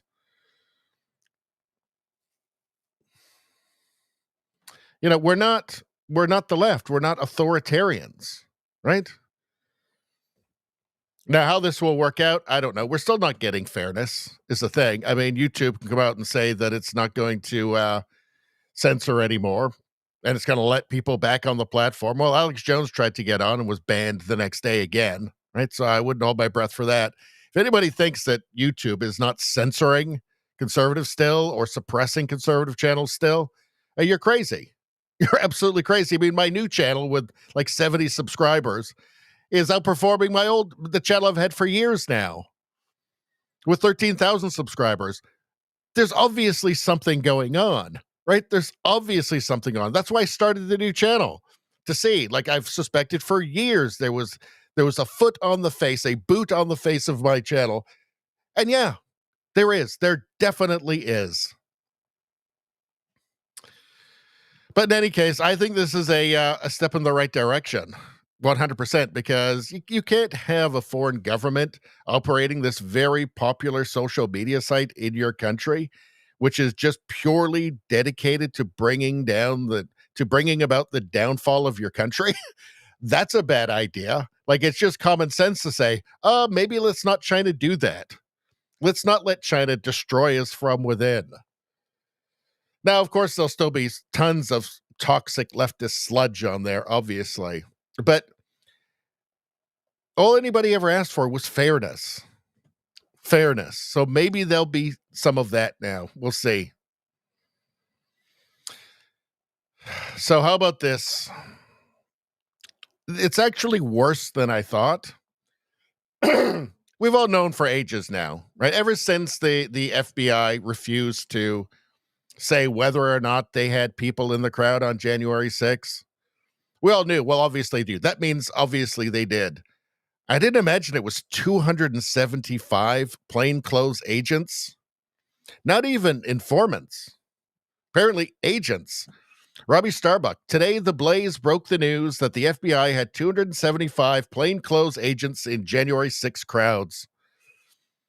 Side note, remember the Gallows January 6 guy? Yeah, do you remember this? They made a big fuss about this, the Gallows there. With insane resources granted to find every person present at January 6th, they never identified him. Still doesn't pass the smell test for me. FBI agent, I wonder? What about that pipe bomb as well? That went quiet, didn't it? FBI had 275 plainclothes agents embedded in January 6 crowds, congressional source says, Blaze Media. Then this guy. For some reason, they just completely lost interest in that guy. Interesting. Media lost interest, almost like they were told, don't talk about him anymore. Also, stop talking about that pipe bomb. I don't want you talking about that anymore. Let's see. So here's Trump. So here's Trump again. And here he is slapping down a fake news reporter who neglects to mention that Democrats want illegal alien healthcare in exchange for averting a government shutdown. Well, the Democrats will try anything at this point. Like, we've seen that there's no shame. There's hardly even reason behind what they're doing anymore. It's just oppose. It's just burn down the United States. So they were going to want a shutdown to try and embarrass Trump, no matter what. There's no placating them. It's not about that. It's not about the United States. It's not about the well-being of Americans. Obviously, it's about power. It's just nakedly about power at this point. Can I ask you, we're a few days away. By the way, here we go with this guy. Go ahead, let's go. Let's hear the We're question. a few days away from the end of the fiscal year and a potential shutdown. Right. There going to be a government shutdown? Could be, yeah, because the Democrats are crazed. They don't know what they're doing. They want to have the border opened up so that criminals can pour in. You know, we're doing unbelievable borders closed and people are coming into our country legally. They continue to want to have men and women sports. They continue to want to have transgender for everyone. They want to raise everybody's taxes at a number that's not sustainable. It's the only time in the world I've ever seen a party that wants to raise taxes. You know, I grew up in a family where I'd watch politics, and I always liked it from the time I was very young, but I'd always see politicians say, we will lower your taxes. These guys, they campaign on raising your taxes, but they want to raise taxes very substantially. The one thing they're concerned about, I mean, look, Republicans have total control of Washington. You guys have control of the House, the Senate, there's you. Well, when you say control, so we need 60 votes for this, and we have 53 Republicans, so we need 7 Democrats. And those 7 Democrats and others are asking for an extension of a tax credit on people who get the Affordable Care Act and some other government-backed health care. So are you willing to negotiate on that what they're issue? really asking for is they want to pay for illegal aliens that have come into our country by the millions and get onto the rolls, and they want to pay. And our people don't want to do that. Our people are taxed enough. You know, we just approved the largest tax decrease ever in the history of our country, including the extension of the previous Trump tax cuts. The tax cuts that we just approved, they want to use those tax cuts to give the money to illegal aliens, people that came into our country illegally and that are leaving the country. So why not there's been a self-deportation because of what we've been doing that's been incredible. Okay, yeah, please. You have to wonder, does the reporter know that? Does he not know that? You'd assume that if he's competent, he would know everything that Trump just said there. So is it just purely he's just playing for the audience, his audience, trying to misrepresent? I'm not sure it even matters at this point.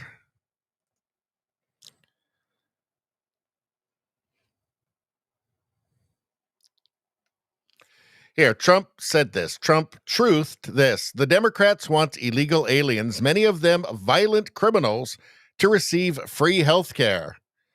The Democrats want $500 million to help radical left news outfits. The Democrats want to leave dead people on Medicaid and Social Security rolls. Remember the Boomers Crusade? They had all those anti-Elon Musk protests, and there were people bombing, like firebombing Tesla dealerships, right? And it was because of, like, he was taking, Doge was getting literal dead people off the rolls, off like Medicaid rolls, Social Security rolls. It's so bizarre. It's actually surreal what the left has become. So that Democrats can continue to be allowed to receive that payment and steal their money. The Democrats want to cut billions of dollars from our once vulnerable rural hospitals, which we fixed by giving them the largest cash infusion ever. The Democrats want men playing in women's sports, transgender for everybody, open borders, and perhaps most importantly of all, a 5-letter word, crime. They like it, and we don't. They like it, and we don't. We don't like the crime. And so many other things that will destroy America. We cannot let this happen. Where's the lie in that? Where's the lie in that? I mean, these are, like, they do appear to want to foster crime. It's weird. I mean, these are the policies they pass, right? Like in the blue cities, you have an explosion of crime because of their policies. They must know what the consequences will be. They do want to give money, health care to illegal aliens. Of course, they want them voting as well. Like, there's no lie in here. I find it surreal. Like, he's just telling the truth. But the truth is so unbelievable. I wonder how many people who just reflexively vote Democrat, don't know what they're doing, just don't believe it. They just think, no, that's crazy. They wouldn't actually do that. They're not paying any attention, so they don't know. They just assume he's making it up. It's crazy. Oh, yeah. So this acetaminophen thing, good Lord.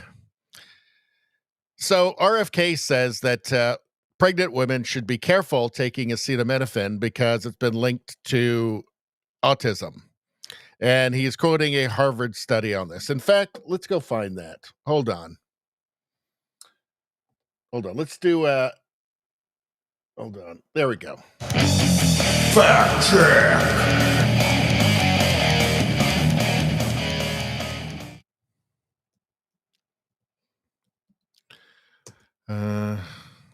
All right.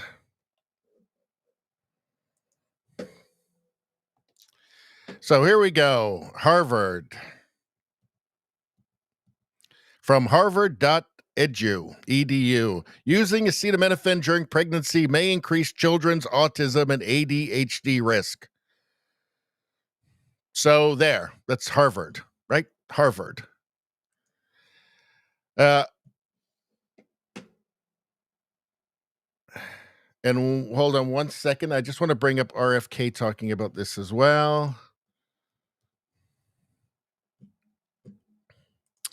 I should have had this prepped, but I didn't have time. RFK, Tylenol, autism.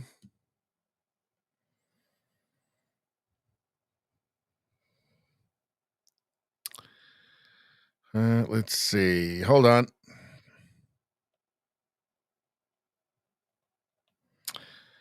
Here we go. This should be it here. All right. RFK Jr. reveals Tylenol use doesn't just have links to autism, but ADHD and liver toxicity in children as well. All right, let's take a look. Important findings from our autism work that are vital for parents to know as they make these decisions. First, HHS will act on acetaminophen. The FDA is responding to clinical and laboratory studies that suggest a potential association between acetaminophen use during pregnancy and adverse neurodevelopmental outcomes, including later diagnosis for ADHD and autism. Scientists have proposed biological mechanisms linking prenatal acetaminophen exposure to altered brain development. We have also evaluated the contrary studies that show no association. Today, the FDA will issue a physician's notice about the risk of acetaminophen during pregnancy and begin the process to initiate a safety label change. HHS will launch a nationwide public service campaign to inform families and protect public health. FDA also recognized that acetaminophen is often the only tool for fevers and pain in pregnancy, as other alternatives have well-documented adverse effects. HHS wants, therefore, to encourage clinicians to exercise their best judgment in the use of acetaminophen for fevers and pain in pregnancy by prescribing the lowest effective dose for the shortest necessary duration and only when treatment is required. Furthermore, thanks to the politicization of science, the safety of acetaminophen against the risk of neurodevelopmental disorders in young children has never been validated. Prudent medicine, therefore, suggests caution in acetaminophen use by young children, especially since strong evidence also has associated it with liver toxicity. Some studies have also found. So just warning labels, caution. Not saying never give it, but caution, be careful, try to limit it. This is, of course, taken by the media to just cause a moral panic about Trump and RFK and say he's insane. Let's see, CNN Health. Trump links autism to acetaminophen use during pregnancy, despite decades of evidence it's safe. What was this again? A Harvard study from this year, August 20th. Okay, I guess CNN didn't see that. Common painkillers should be investigated for possible risks to developing fetuses, experts say. What was that? That's September 23rd, 2021. Oh. Monday, October 30th, 2017. A study links acetaminophen in pregnancy to ADHD, but experts questioned results. Okay. 2016. Acetaminophen during pregnancy may increase risk of hyperactivity in kids. Just how do they sleep at night? How do they sleep at night? Just Trump says it, RFK says it, must be wrong. Must be wrong. In fact, even Tylenol. Hold on a second. I saw something earlier. I don't have it together, so we'll have to look for it. Let's see. Hold on. It must be in here somewhere. Give me a second. Where the heck is it? Tylenol had their own warning, actually. I don't want to do this forever, so I can't find it in a second. All right, screw it. Let's just go back. Let's move on. Anyway, I think we saw enough. All right. It might actually be in the comments. Let's take a look. See what people... Oh, here we go. Johns Hopkins University. That's 2019. Taking Tylenol during pregnancy associated with elevated risks for autism, ADHD. There's Johns Hopkins. How do they sleep at night? All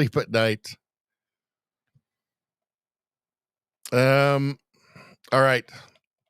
Let's move on. Now we can move on. So Trump is hilarious. From Nick Sortor here. President Trump has just unveiled the Presidential Wall of Fame at the White House. So let's see what it is for Joe Biden.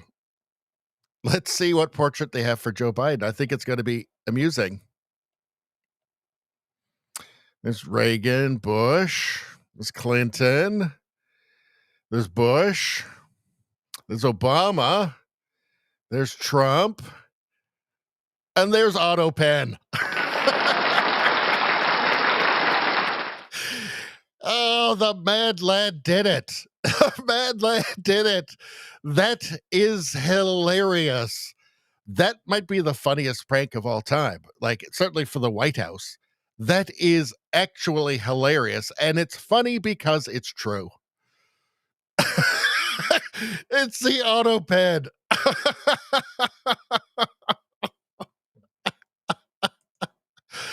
Let's not forget, Biden tried to destroy Trump.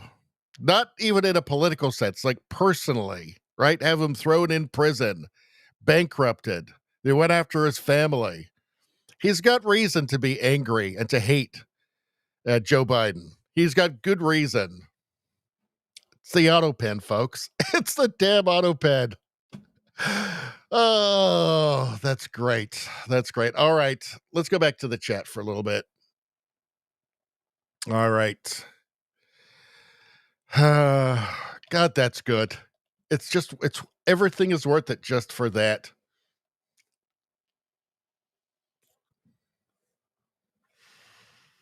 Let's see.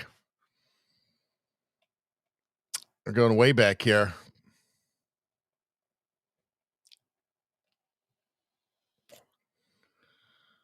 Let's see. I don't know what James says. Trump pisses off the commies. They hate him with a passion. Well, they think that anything that isn't commie is fascism. I mean, these people are completely historically illiterate.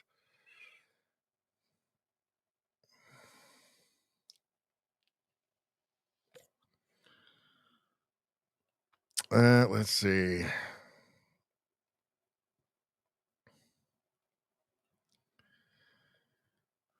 Rosie says, last night I discovered my 22-year-old's YouTube channel from 10 years ago. His voice had not changed yet. So great. Can't tell him yet. He will make it private. Oh, no. Poor kid.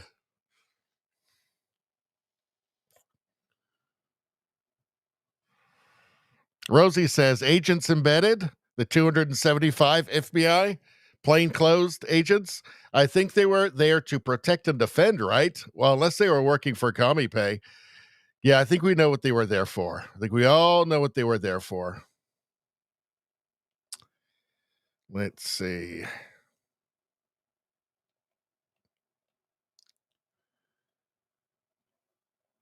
Yeah, Trudeau Survivor says the left was mocking conservatives as conspiracy theorists for saying January 6th had FBI agents. Every single conspiracy ends up being true. It's weird. Let's see. Yeah, Rogue Thought says they mocked us for a list of many things, and we all can make a long list that eventually were proved true.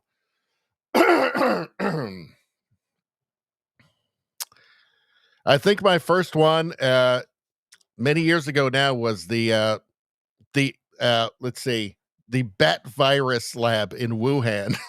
the one that the COVID obviously came from. Nevada says Dems want everyone depending on government. It's a commie thing. It's the same in every Western country.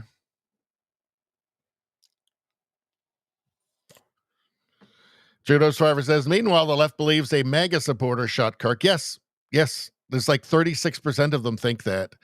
And that Trump cut his own ear to fake an assassination attempt. Yep, they'll believe anything.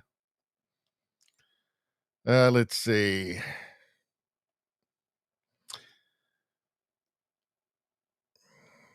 Nevada says TDS is real. It certainly is real. And it certainly does derange people.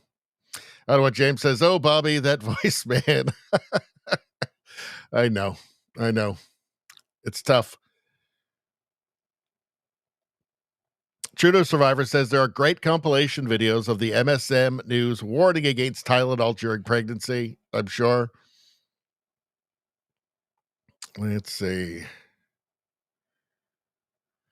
Rogue Thought says, I want an RFK Jr. speech on TDS and its severe mental debilitating effects, LOL. I think he has talked about TDS. Let's see. Nevada says, Tylenol has said for years that pregnant women should avoid their products unless prescribed by a doctor. It's true. actually. And those warnings are floating around on X right now.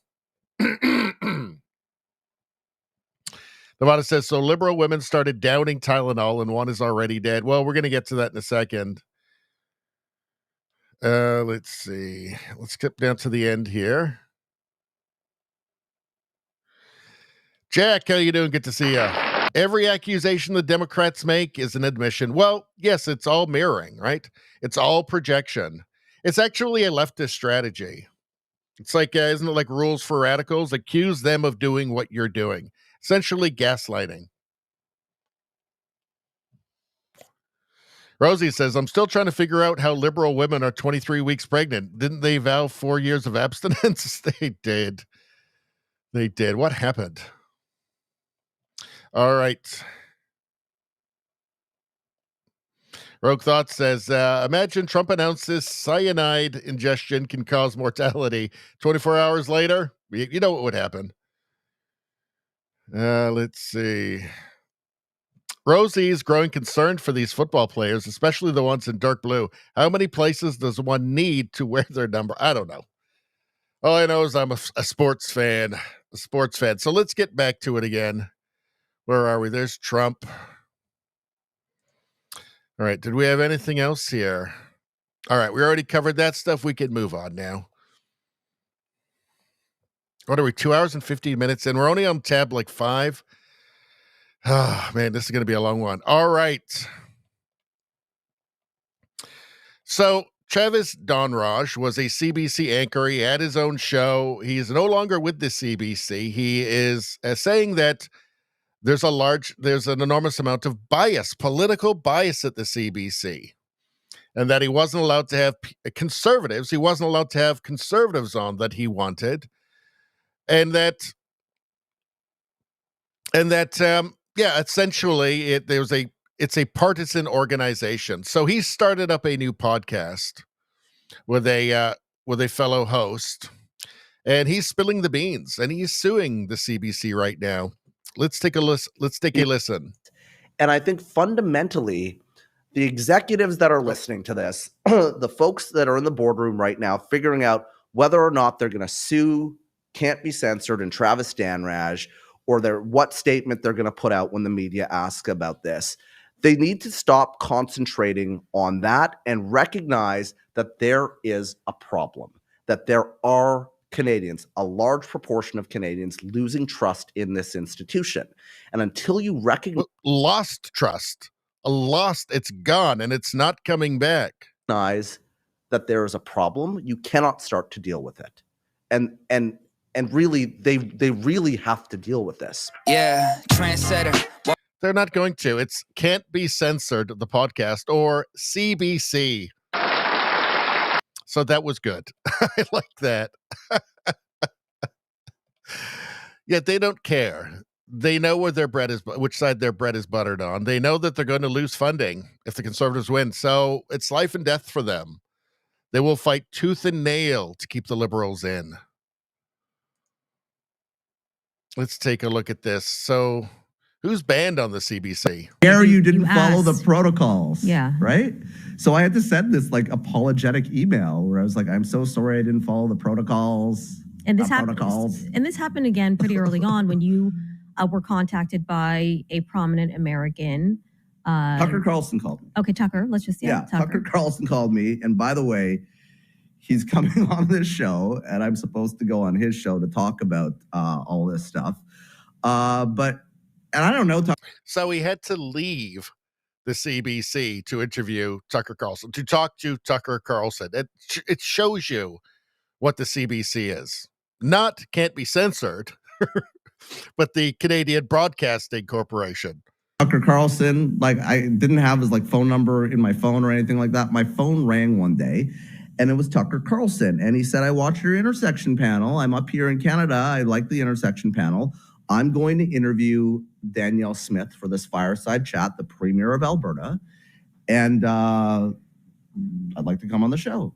And I thought, well, that's actually, there's news value to it because he's interviewing Danielle Smith. He's in Canada. There were news stories about it. Like, why not do an interview with Tucker Carlson? However, and by the way, the ratings would be great. That would draw eyes, right? Why? Because you'd get an audience that doesn't normally watch the CBC because they don't like it, because it demonizes them. A big part of Canadian society, right? And the CBC, its mission is supposed to be to represent all Canadians. So you'd think it would be a no-brainer if there was any integrity there, if it wasn't just simply a propaganda arm of the Liberal Party. And they weren't just operating completely on ideological grounds. I got in trouble for reaching out to an American commentator without telling people. I didn't reach out to him. Mm-hmm. And I was also told, and CBC probably will say, no, that never happened. I was told that he's banned from the network. And then I was pulled into a meeting, basically, and I was like, well, why? And they're like, well, he's a white nationalist. I'm like, I don't necessarily know if that's the case. Who else is banned on the network? I don't like that she cut him off there. I would like to have heard more about that. He's saying, I don't know necessarily if that's the case. Well, he's not. He's clearly not. Right? He's self-avowedly not a white nationalist. Right? That's actually insane to call him that. But again, this is the state broadcaster that shows you how ideological they really are, and how much their ideology has distanced themselves from just reality. Network. Well, that's the thing, right? There were a lot of people banned on my show. Okay, in a different way, meaning you weren't allowed to people. ask Listen, them. I had a reporter call me the other day who was, and will remain nameless because we're good friends, but like was in like one of these editorial meetings, and they were telling me like they wanted to have somebody on a particular issue, and like they were told like that person's not allowed on, right? Like, yeah.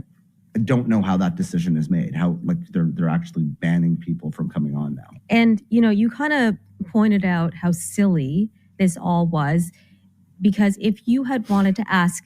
Well, they pulled me into a boardroom. I'll tell you what happened, right? They pulled me, these two executives that are still there, they pulled me into a boardroom. I was like on a Thursday, I had her on Friday, I was in a boardroom. Yanked into this meeting where they're like, you did this, you did that, you called this person, you had, you didn't follow the protocols, and we're pulling you off the air today. And I'm like, looking at them, and I'm like, this is the fucking brain trust that is running this network, that they think having like me off the air the day after I have a conservative, which was one of the very few times a conservative prominent one came on the network, would look good optics-wise. But this never even occurred to them. And I said, that's probably not a good look, guys. You probably want to leave the room and reconsider that. And they did, and then they came back and they're like, okay, yeah, you can do the show.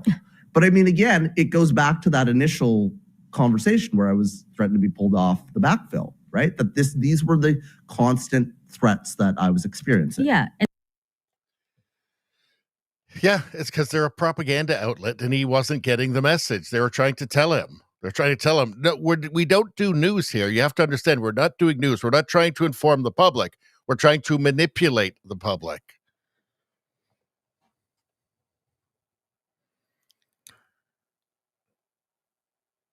So here, Toronto Sun. I was used as a token. Muzzled no more. Travis Dhanraj rips CBC a new podcast with Carmen Wong. Says diversity should be of thought, not just skin color. See, he didn't get the memo. No. Diversity is just a facade. Like diversity of skin color is a facade.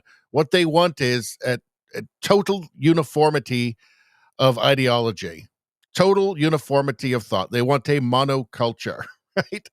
The whole skin color thing is just a facade for them. No, it's really just about total ideological conformity.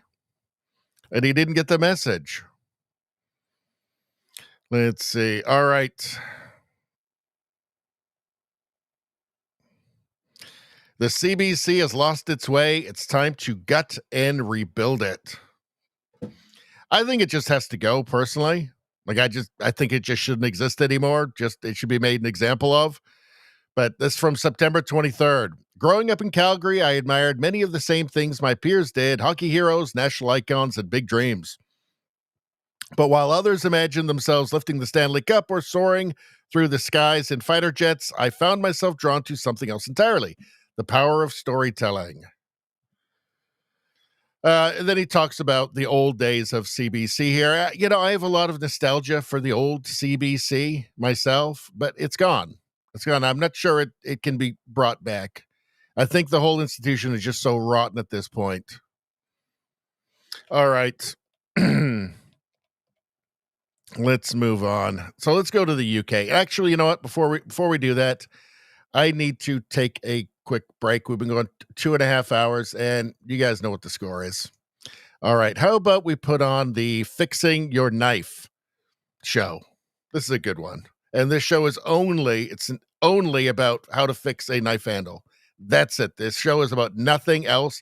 There's nothing else of interest in this show other than how to fix your knife handle. That's it. I'll be right back.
All right. Thank you for your patience, everybody.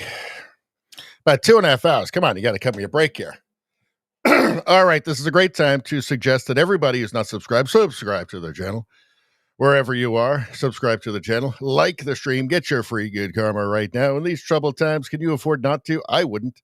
I heard somebody didn't like the stream and they died. He died. It's awful. That's just a rumor. I don't know. If you're watching on YouTube, go and subscribe to my new channel. I'm relying on you guys. YouTube's not going to help me out with this. The algorithm is not going to help me out with this. Go over there and subscribe now. It's only a few weeks old. All of the stuff, U.S. stuff, world stuff, woke mind virus, UK, meme review videos, all that stuff, it's going to be over there. It's not going to be on this channel if you're watching on YouTube. Rumble, don't worry. Everything's going to the same place. But if you're on YouTube, all that stuff is going to be going to Radio Baloney News. It's the featured channel on the homepage of this channel, Radio Baloney.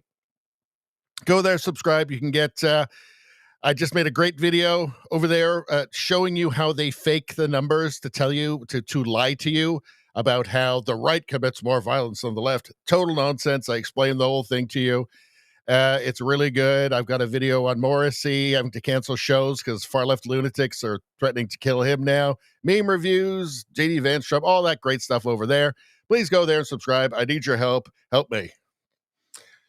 Also, everybody, become a channel member or buy a membership for somebody because it's a great thing and it helps the channel. And you can become nature's greatest miracle by helping the channel.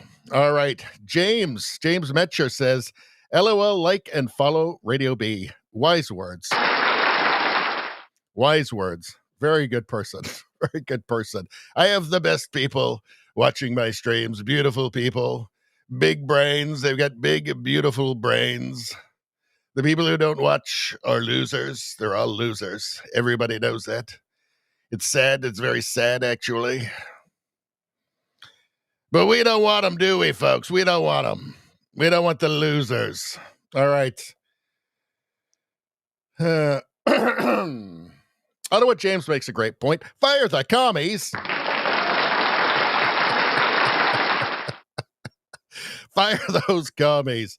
They don't mean anything good. Let's see. Ottawa James says, the rare time Dhanraj was on, like CBC, was improving. Yeah, well, he was trying. That's why he's not on it anymore.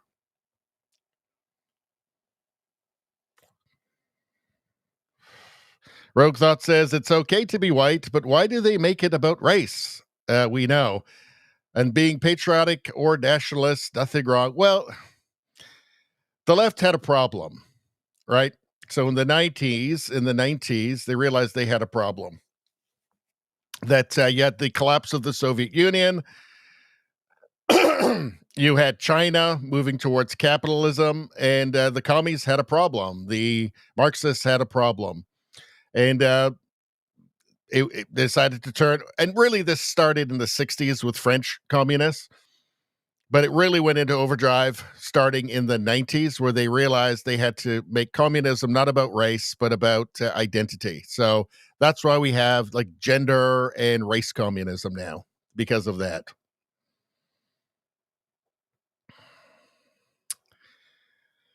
Let's see.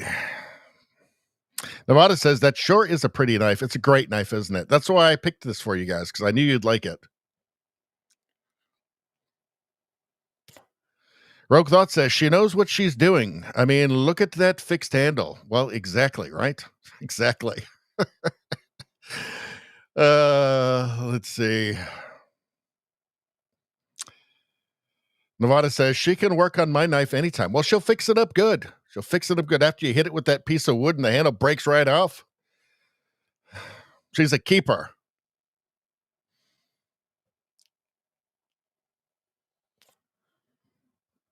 Rogue Thought says, does she have a video about what to do when your shirt gets wet while camping? I don't know, actually. But maybe I should see if I can find out, because I think that would be a good one. Nevada says, Richie, did you get some go-go juice? I got some more rant juice. More rant juice.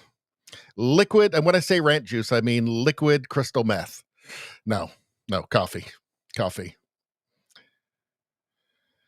Ottawa James says, Richie, your new channel on YouTube is picking up. You know what? It's actually not doing with YouTube Shorts, which is, I don't do shorts on the original channel anymore because people don't watch. But I want to get the channel monetized as fast as I can, and YouTube Shorts is a great way to get to get new subscribers. But there's more views on that channel than my channel I've been working on for 5 years.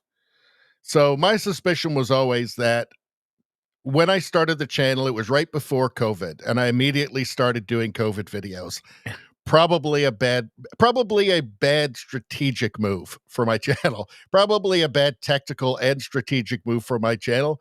And I think I got flagged right away. And that's why every time this channel, if you're watching on YouTube, this channel you're watching right now, every time it started to pick up steam, overnight, it would just stop and I'd lose like 90% of my views and like 90% of my impressions. And it wasn't not doing anything differently. There's no way it's organic. Obviously, it was something algorithmic, and this has just confirmed it. Yeah, I got flagged right off the bat. I mean, the thing is, one good thing about it is that I got a really good audience. The audience that's with me is a really good audience on YouTube. Great audience, right? But clearly, the channel has been suppressed. There's been the YouTube boot on my face the entire time. And starting up this new channel is just proving that.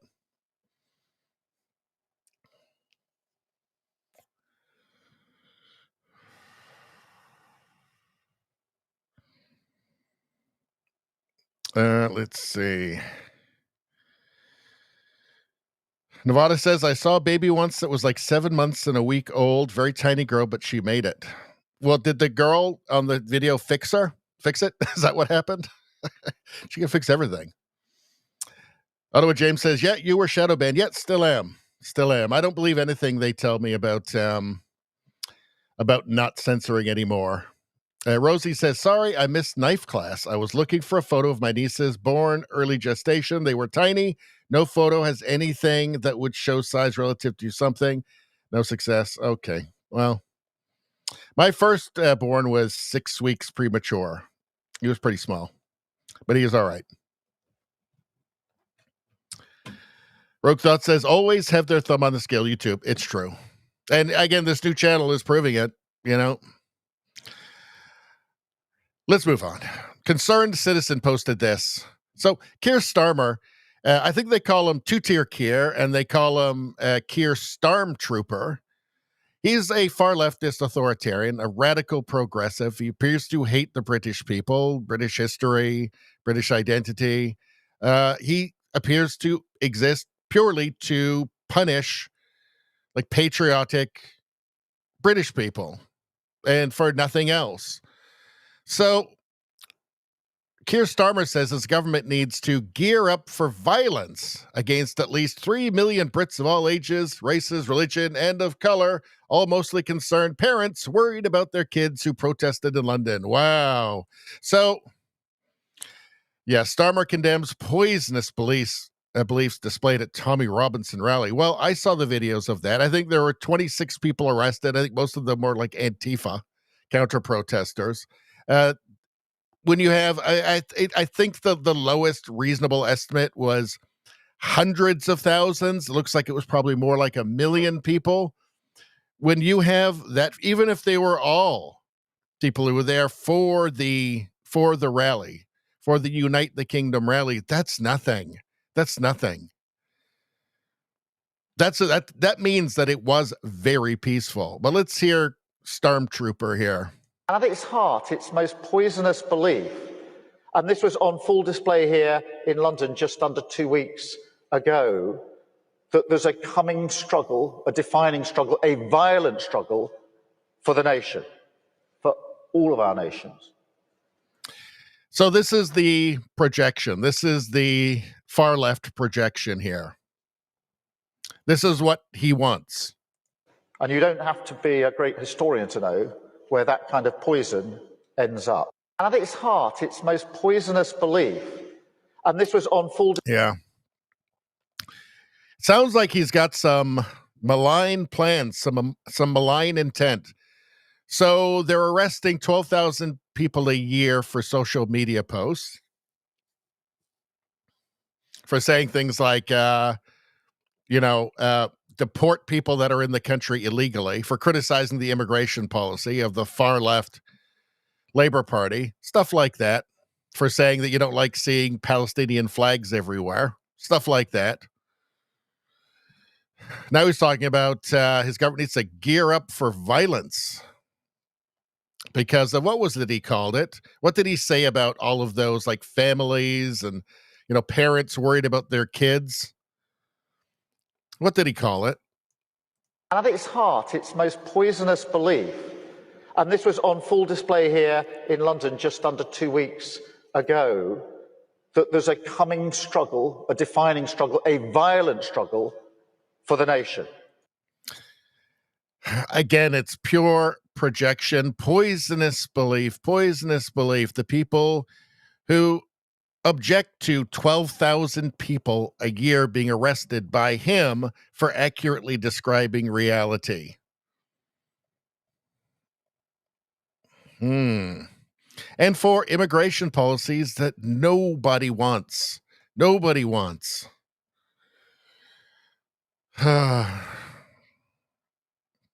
So the conspiracy theorists were right again from Liz Churchill here. The unelected psychopaths of the World Economic Forum and Keir Starmer have officially mandated digital IDs across the United Kingdom, stating that no one will be able to work without one of these digital IDs. They want to turn every one of these people, these progressive leaders, wants to turn their country into China with a social credit system. They all want a totalitarian government, totalitarian rule over the people. And that is why today I am announcing this government will make a new free of charge digital ID mandatory for the right to work by the end of this Parliament. Let me spell that out. You will not be able to work in the United Kingdom if you do not have digital ID. It's as simple as that. And that is why. So this is what leads to the social credit system, so they can monitor everything you do and then deny you services if you post the naughty thing on social media that they don't like. You criticize them, you accurately describe reality. That's obviously where this is going, right? These people, they drool when they think about the kind of totalitarian control that China has over its citizens. They drool at that. That's what they want. They want to enact their globalist plans totally unopposed. That's what this is about, right? And even aside from all of that, just the security risk, because obviously governments aren't good at anything. This is all going to get compromised, and criminals are going to get all people's information. Lives will be ruined. Everything will be centralized in one place. It's going to be a total vulnerability. It will cause chaos. People will be denied services by accident or on purpose. It's going to be a total shit show. It's going to be a total disaster. But again, these people look at China and the social credit system there, the digital ID there, and they drool over having that kind of control. He won't even have to arrest people for accurately describing the world on social media anymore. Just cut them off from everything, right? Cut off the heat to their homes. Everything will be nice and centralized. Jack says, globalism is treason. Prove me wrong. I can't because it's right. Ottawa James says, Jack, no debate. Rogue Thought says, wouldn't even try because it's true, Jack. Yep. Ottawa James says, that is terrible. They will not stop. This is a thing. They will not stop until they have total control. These people will not stop. They don't like democracy. I know the United States is not it's a constitutional republic. Canada's, parliamentary democracy or constitutional monarchy, whatever. But we're always just using democracy as shorthand for just democratic processes. But they don't like it. They don't like it. They don't like dissent. They don't like being told no.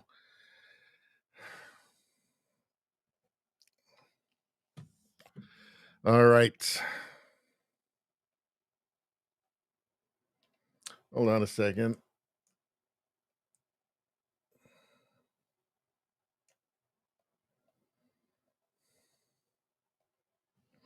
All right, let's move on. Yeah, UK is just turning into Airstrip 1 from 1984. And it's like, here, take a look at this. So from the British Patriot, UK police storm man's home at midnight, body search, arrest, and detain him for posting on social media. It's unbelievably dystopian. It is so shameful what they have done to the United Kingdom. It's unbelievable. It's shocking. It's frightening. This should terrify everybody. If you've got stuff you'd like to gather, obviously I'm more than willing to talk through what you're able to take with you. What, you're taking me away now? Yes, so you're under arrest, so you're going to Harrogate, unfortunately. You're taking me to Harrogate in the middle of the night over a tweet? I am, unfortunately. Is this what you signed up the police to do? This is my role. I'm trying to be reasonable with you here. So if there's stuff you'd like to gather, I'm more than willing to allow you to gather some sort of stuff like medication, if you've got any numbers you need. But at the moment, you join the police to go and arrest people at night for tweets online. Do you need any medication? I can't imagine that you are going to be in very long, but do you need any medication that you take at night? No. No. Do you need anything else you can think of? Wallet? Do you want to change your shoes or out? I'd like to put some shoes on if that's all right with you. Of course it is. Righty, huh? We will give you a search here. Search? What? Yeah, just to make sure there's nothing in your pocket that you can harm yourself with whilst you're being transported in the van. We're going to do it in here rather than outside so all your neighbours can gawk. Oh, fill your boots, mate. I'm good. You do understand that I'm going to make a maximum fuss about this free speech union. Yeah, absolutely. You guys just doing your jobs, obviously, but your dickhead bosses have just opened up a world of shit. Trust me, if I didn't have to be here, I wouldn't have been. But I'm happy to give you... I'm quite certain you two have got, like... So this is the nice version of the Soviet Union coming to the UK. Before the not-so-nice version. Before it's just psychopaths in uniform that show up. And it doesn't go like this. I mean, this is insane. This is total madness. This is just insane government overreach and authoritarianism. But it's still the nice version, right? Before the really not nice version happens, which will happen, right? Inevitably. Now imagine a digital ID tracking your every move and opinion, leading to arrests for free speech. Britain is no longer a democracy. Britain is fast declining. Well, I mean, once you've got the digital ID and you've got the, digital currency, they don't need to do this.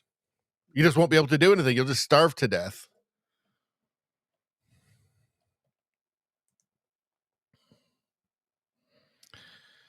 Let's see.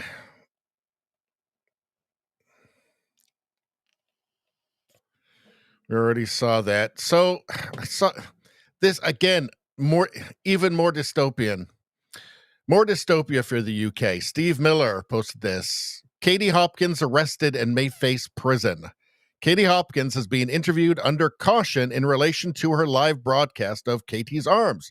She explained she was arrested for online communications, crime of speech, and is waiting to be charged. Katie Hopkins. In fact, let's find out about that actually, because this is crazy. In fact, let's see if we can find a article from the UK. Katie Hopkins arrested. Let's take a look.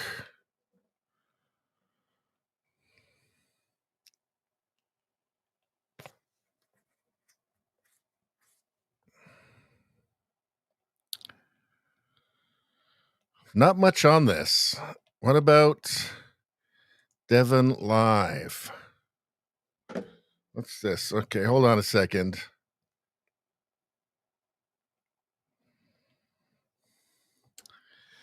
Katie Hopkins brands police probe into comedy show ridiculous. She said she refused to answer questions. So they've had it out for her a long time. So they really don't like strong women when they're not leftists. They really hate them. They're never interested in diverse voices or women's voices. They're interested in total monoculture, a total conformity of thought. When they say, well, women's voices, no, not all women. They don't mean that. Only the women that agree with them. She does not agree with the leftist lunatics.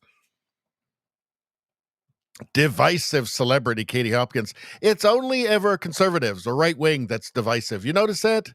When have you ever seen divisive before? Like the most horrible divisive left wing politician or personality. You will not see it. You never see it. This is part of the constant drip, drip, drip of the media framing. Just every year, every month, every week, every day, every hour, every minute, every second. Drip, drip, drip, drip, drip of framing. This is how they do it. Katie Hopkins is divisive, right? Is there a single leftist in the UK that ever gets called divisive? No. Pierre Poilievre in Canada gets called divisive, and he has a divisive tone. But Pierre Trudeau, when he's saying things like, small fringe minority, not divisive. Shall we tolerate them, he said. Not divisive, apparently. Maple MAGA in Parliament. Not divisive, apparently. When Mark Carney said, Pierre Poilievre will kneel before Donald Trump. Not divisive, apparently. When he lied and said that Pierre Poilievre was going to ban abortion in Canada. Not divisive, apparently. It only ever happens to conservatives. They're the only divisive ones. This is one of the most effective tools of the left, of leftist media, right? The framing, the constant framing, the constant nudging in a direction. Katie Hopkins says she has been interviewed under caution by Devon and Cornwall police following statements she made on her weekly stream on social media. The outspoken influencer said she was threatened with arrest if she did not attend the interview in connection with her Katie's Arms broadcast that she streams live every Friday. Hopkins from Barnstaple says she started the comedy pub night during the COVID-19 pandemic as a way to make people laugh. In a video circulating online this week, Hopkins read a statement from Exeter Police Station where she said her presence at the station was ridiculous. She said, I have attended this interview under protest as I was threatened with arrest if I did not attend. I consider this interview and the police investigation to be an unlawful interference in my freedom to right of expression. Well, in the UK, they're not big on that anymore. So they're saying you're out of luck. This one we covered last time. We're not going to watch it again, but this is a guy being told that his being Jewish is, what do they say? You are quite openly Jewish. Here is a Hamasnik march here. And they're saying that he has to leave or else he'll be arrested. I guess they find it easier to arrest one person than deal with a bunch of bloodthirsty Hamasniks who are going to attack this man for being Jewish. That's the state of the UK now. It is tragic. It is very, very tragic. All right, very quickly here. I've been saying this is going to happen. I've been saying, obviously, the Carney government, they are radical progressives. They're authoritarians. They're going to try and bring back the insane dystopian Bill C-63, the Online Harms Act. Here's the Justice Center for Constitutional Freedoms. The federal cabinet is preparing to reintroduce its now infamous Online Harms Act, Bill C-63, the third attempt in just 4 years. Heritage Minister Stephen Guilbeault confirmed it will mirror the 2021 version that sparked widespread criticism. I'm not going to spend a lot of time on this right now, other to say that I predicted they were going to bring it back. Obviously, they were. This is the one with the pre-crime. So some activist judge could decide that you might do a hate online. So you're going to need 12 months of house arrest. Haven't done anything, but a judge thinks you might do a hate, whatever that is. Not to mention the anonymous complaints where the government will take up the case and put you through a kangaroo court human rights tribunal, which finds conservatives guilty 99% of the time, and you'll be thousands of dollars in debt for your legal fees, and then you'll have to give $20,000 to just random anonymous person. You'll never find out who it was that reported you to the Gestapo. They'll get some money. There's a reward. Obviously, this thing is going to go insane, right? Plus, the government wants 50 grand off you as well. Total lunacy. There's more. There's more to this as well. Life in prison for doing a hate. It's all crazy. We will be dealing with this. I covered this pretty extensively back when it was, introduced before it got tossed out of Parliament when the government was prorogued. We will be coming back to this. It's dystopian and it's insane. Let's move on. Pierre Poilievre. Mark Carney is back on his taxpayer-funded jet back to the UK for more photo ops. Why doesn't he go down to the States? That's 80% of our trade. The United States. That makes sense. The Trump administration is complaining that he doesn't seem very interested. His administration doesn't seem the Carney administration doesn't seem very interested. It's almost like they don't want a trade deal, maybe for political purposes. Who knows? Maybe he thinks it'll further his net zero fantasies. I don't know. This would be a great opportunity for him to apologize for causing the British housing and inflation crisis. Housing and inflation crises during his disastrous stint as the country's bank governor. Well, that did happen. Now he is doing the same to Canada. There's a reason why the mainstream media in Canada had no interest in talking to anybody from the UK about his the job that he did at the Bank of England. There's a reason why. Because it wasn't good. Not good. All right. Pierre Poilievre says that his mother could budget better than all of the Liberals and that she should be the new finance minister. This is where Pierre Poilievre really does shine.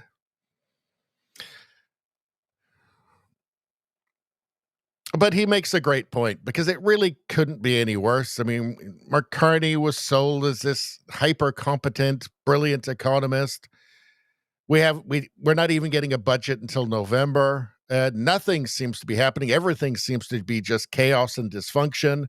He seems to be more focused on just like social issues, like passing new hate laws and gun buybacks, than actually dealing with the economy, certainly dealing with trade with the United States, it dwarfs every other issue.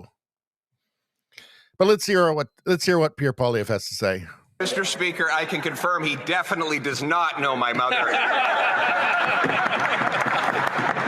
In fact, my mother knew how to budget better than anyone. She could stretch a dollar farther. In fact, I think she should come in here as the finance...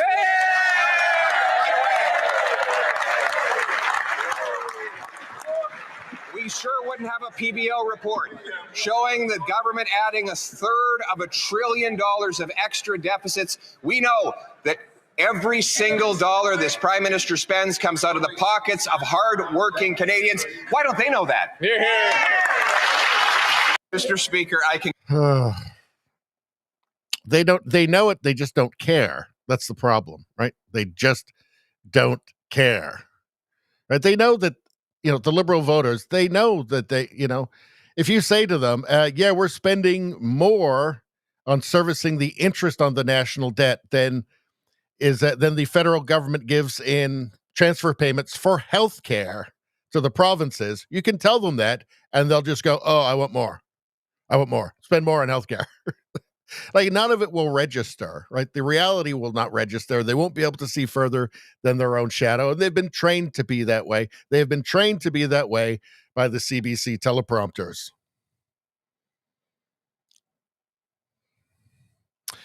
From Bruce McGonigal here. So here is Pierre Poilievre talking about the dire debt and fiscal situation of Canada.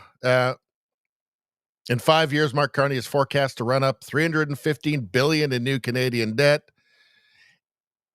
This needs to be said. It needs to at least just be said for, even if, 95% of Canadian voters aren't paying attention, even if 95% of Liberal voters aren't paying attention, it needs to just be on the record that he called it. Let's take a look. Today we learned that this Prime Minister is even more expensive than Justin Trudeau. Who would have thought it possible? The deficit for this year will be, according to the Parliamentary Budget Officer, 2/3 higher than the one that Trudeau left behind. Over the next 5 years, the deficit will add up to $314 billion, more than double the deficits that Trudeau was expected to add over that period. Let's not forget, Carney was elected because he was supposed to be the button-down, responsible guy, right? He was supposed to fix all of this, not make it worse. Time. In other words, he is borrowing at twice the rate of Justin Trudeau, more expensive, and of course, much of that money will be printed. Today, we learned that this Prime Minister... Well, sadly, this was all called on this channel. A bunch of, independent people on social media called it. They said, look, we looked at his record in England, and it does not look good. He's just going to do the same thing. He's going to extract every penny he can out of the country to spend on green boondoggles. That's what's going to happen. Nothing is going to happen. There's not going to be any big new projects. Canada's resources are not going to be explored. Canada's resources, energy resources, or any resources are not going to be exploited. That's what we're seeing. Mark Carney announces new projects. Well, it turns out they were all approved before. Right. And he's trying to pass them off to a gullible public to think he's actually doing something. No, he's not. Canada's heading for disaster, and the parliamentary budget officer agrees.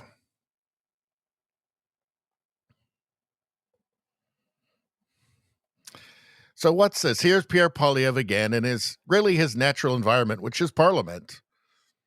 So he's slapping down Mark Gerritsen here. And I always enjoy it when he slaps liberals down. Let's watch. Every dollar this Liberal Prime Minister spends comes out of the pockets of Canadians in direct taxes or inflation taxes. Mr. Speaker, that member across the way, I think he's the whip. Is it the whip? Yeah. He's saying he doesn't know that the Bank of Canada had a website. Another example of a Liberal who should do a little bit more research before opening his mouth, Mr. Speaker. And he doesn't. There's a lot of things that they don't know over there. Or that they don't want Canadians to know. Every dollar this Liberal. Yeah, unfortunately, it's going to have to get worse before it gets better. But I'm not black-pilled. I still think it can happen.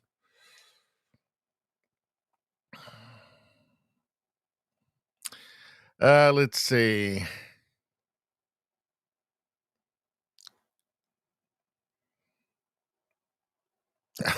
Here we go. So Dan Knight posted this. So he's calling out the justice minister, doing what the Liberals always do. They always say they're doing a great job and all of their great plans, but none of it's ever true. So let's watch. Mr. Speaker, you can't be serious about public safety if you're not serious about gun crime. My honorable colleague on the other side of the House raises concerns about the illegal flow of guns across the border. When he was in government, he made cuts that made it easier for illegal guns to come across the border. Mr. Speaker, we're going to be adding 1,000 officers at the border. Speaker, it seems the Liberal strategy is to say that the public safety minister is not incompetent enough to be fired because they have, by comparison, an even more incompetent minister of justice. I guess everything is relative, Mr. Speaker. And I'm glad that to prove his incompetence, I'm glad he brought up the issue of border security, because we asked the government in an order paper question last week whether they'd keep their promise on 1,000 new border guards. They got back saying not only have they not hired the 1,000 more, they have no plans to do so. More incompetence from this public safety minister. When will the Prime Minister fire him? By the way, border security is a big deal with Trump. That's a big deal with the trade negotiations. It really does look like they're not interested in getting a trade deal. They want to be able to blame the United States for that so that they can do these weird, like unicorn net zero things with a crumbling Europe, who's also losing interest in the net zero stuff as well, as they crumble, as their economies crumble. respect to the commitment to hire 1,000 officers at the border, I would point my honourable colleague opposite to the election campaign platform that Canadians across the country, including of the riding of Carleton, supported to make sure that we would defend our border against the flow of illegal guns and drugs into Canada. Mr. Speaker, for years... But why aren't you then stopping the flow of illegal guns into Canada? Why are you going after legal gun owners with this so-called voluntary firearm buyback, which isn't so voluntary because if you don't do it, you'll get arrested and charged with a crime? Why aren't you doing that? Like with the Liberals, it's just they completely screw up and turn everything into total chaos and dysfunction and say, oh, but we're doing a great job, though. Well, actually, we're doing a great job. It can't last forever. You shouldn't be able to just keep doing that for a decade and have it still work. What is wrong with Canada? I have watched Conservatives brush away gun crime as something that's completely unserious, pretending that it's only law-abiding people who shoot guns in this country. The fact is there are criminals who shot innocent people. We are going to do something about it. Well, you're not, though. You're going after legal, registered, licensed gun owners. All right? Like, it takes a lot of work to have a firearm, in Canada. They know everything that you have. Okay, you're going after the people who aren't committing the crimes. That's the problem. Nothing ever makes sense. This is the Liberal Party. It's just pure chaos, dysfunction. Everything is the opposite of what they should do. Everything is the wrong choice. It's just punish normal people. That seems to be their whole strategy. The Honourable Leader of the Opposition. Speaker, is incredible. Only that minister who ruined the immigration system, that ruined the housing market, could simultaneously repeat a promise while breaking it. Right. It was last week that the Liberal promise of another, yes, that's right, a Liberal promise is a prop.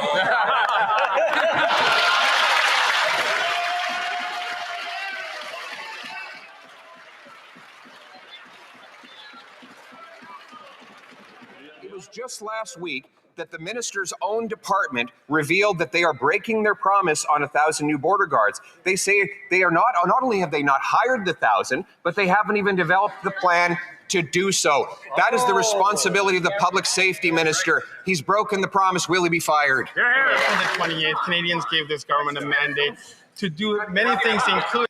All right, that's enough. You get the point. Nothing makes sense in upside down Canada. Nothing makes sense.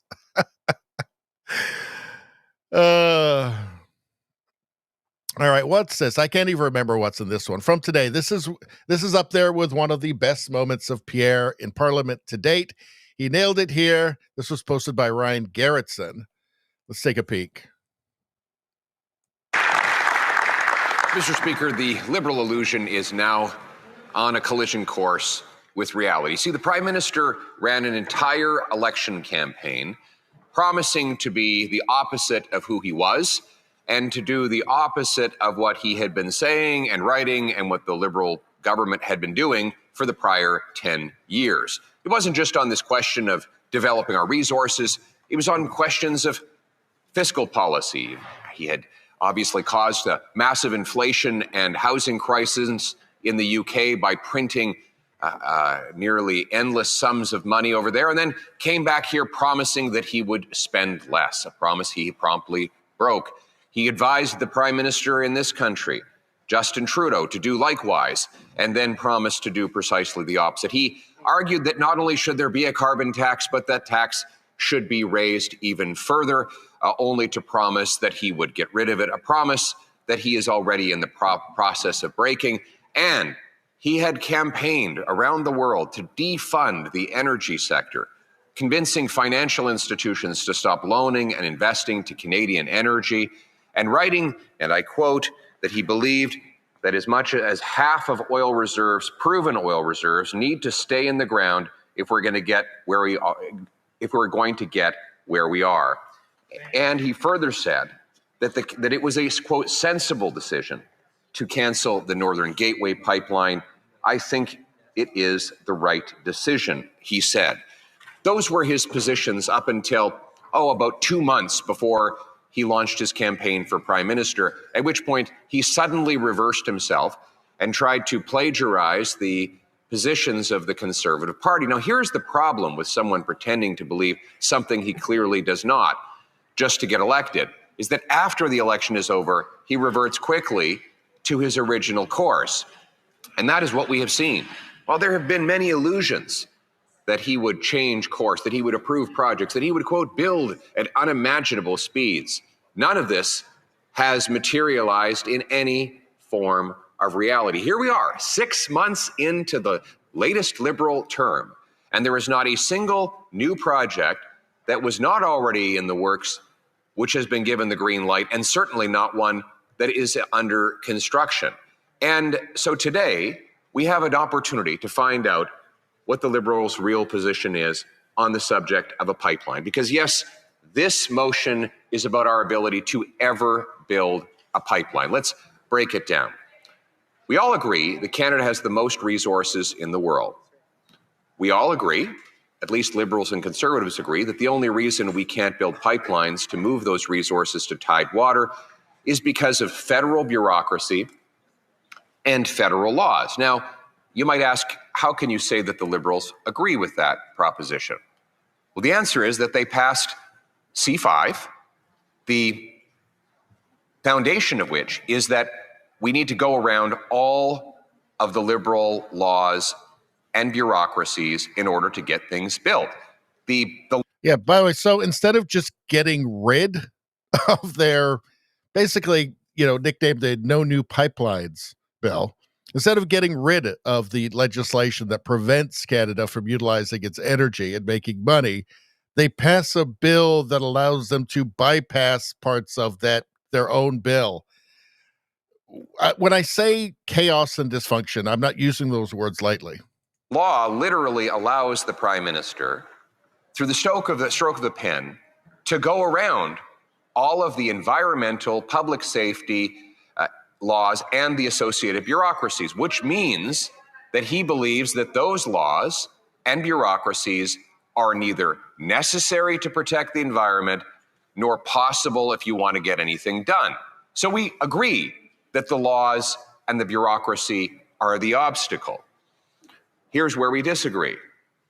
His view is that to solve the problem of Liberal laws and Liberal bureaucracies, that we need more Liberal laws and Liberal bureaucracies, which is to say he confuses the problem with the solution.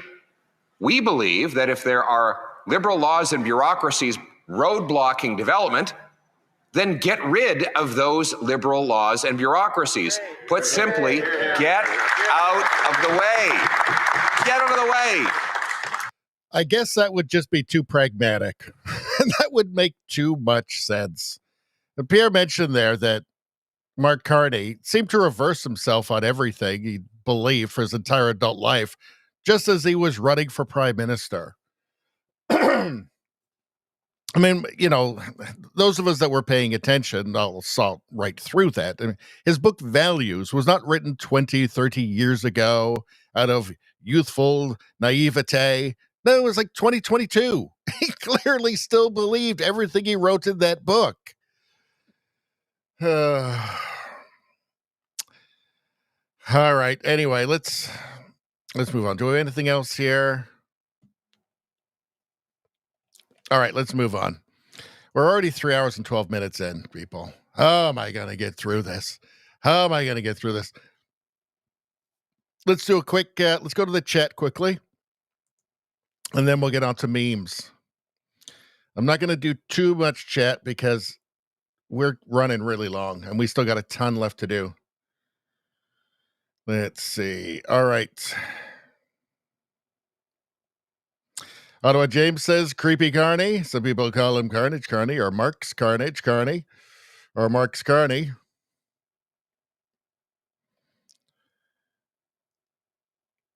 Rogue Thought says, Ottawa James, hope you live in a sleepy, out-of-the-way place. These maniacs still reach everyone, though. Yeah, the mind virus is in every city, town now, no matter how small. They're there. Let's see.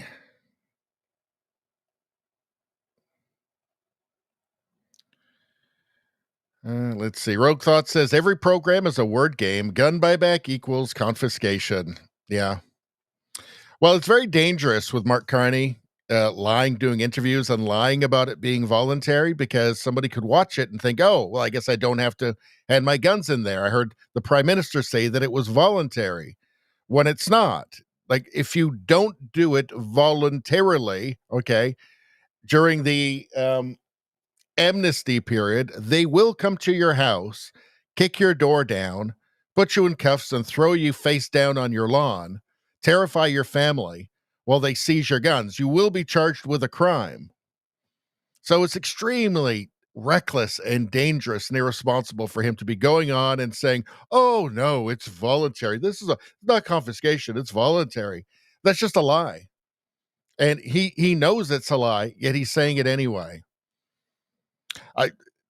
Carney's worse than Trudeau. He's every bit as woke, if not more so.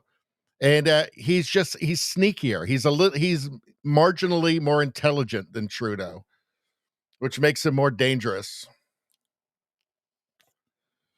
By the way, James says, Pierre is the only honorable guy in there. Yep. Rogue Thought says that ICE facility that got shot up in Texas was a gun-free zone. What happened? Well, it doesn't make any sense. All right, let's move on. All right. All right, we got to start making up time here. Declaration of Memes posted this. It's not really a meme, but it's in this folder. Dave Smith, call me crazy, but I thought the major violation of free speech last week was when the free speech guy got shot in the neck for promoting free speech.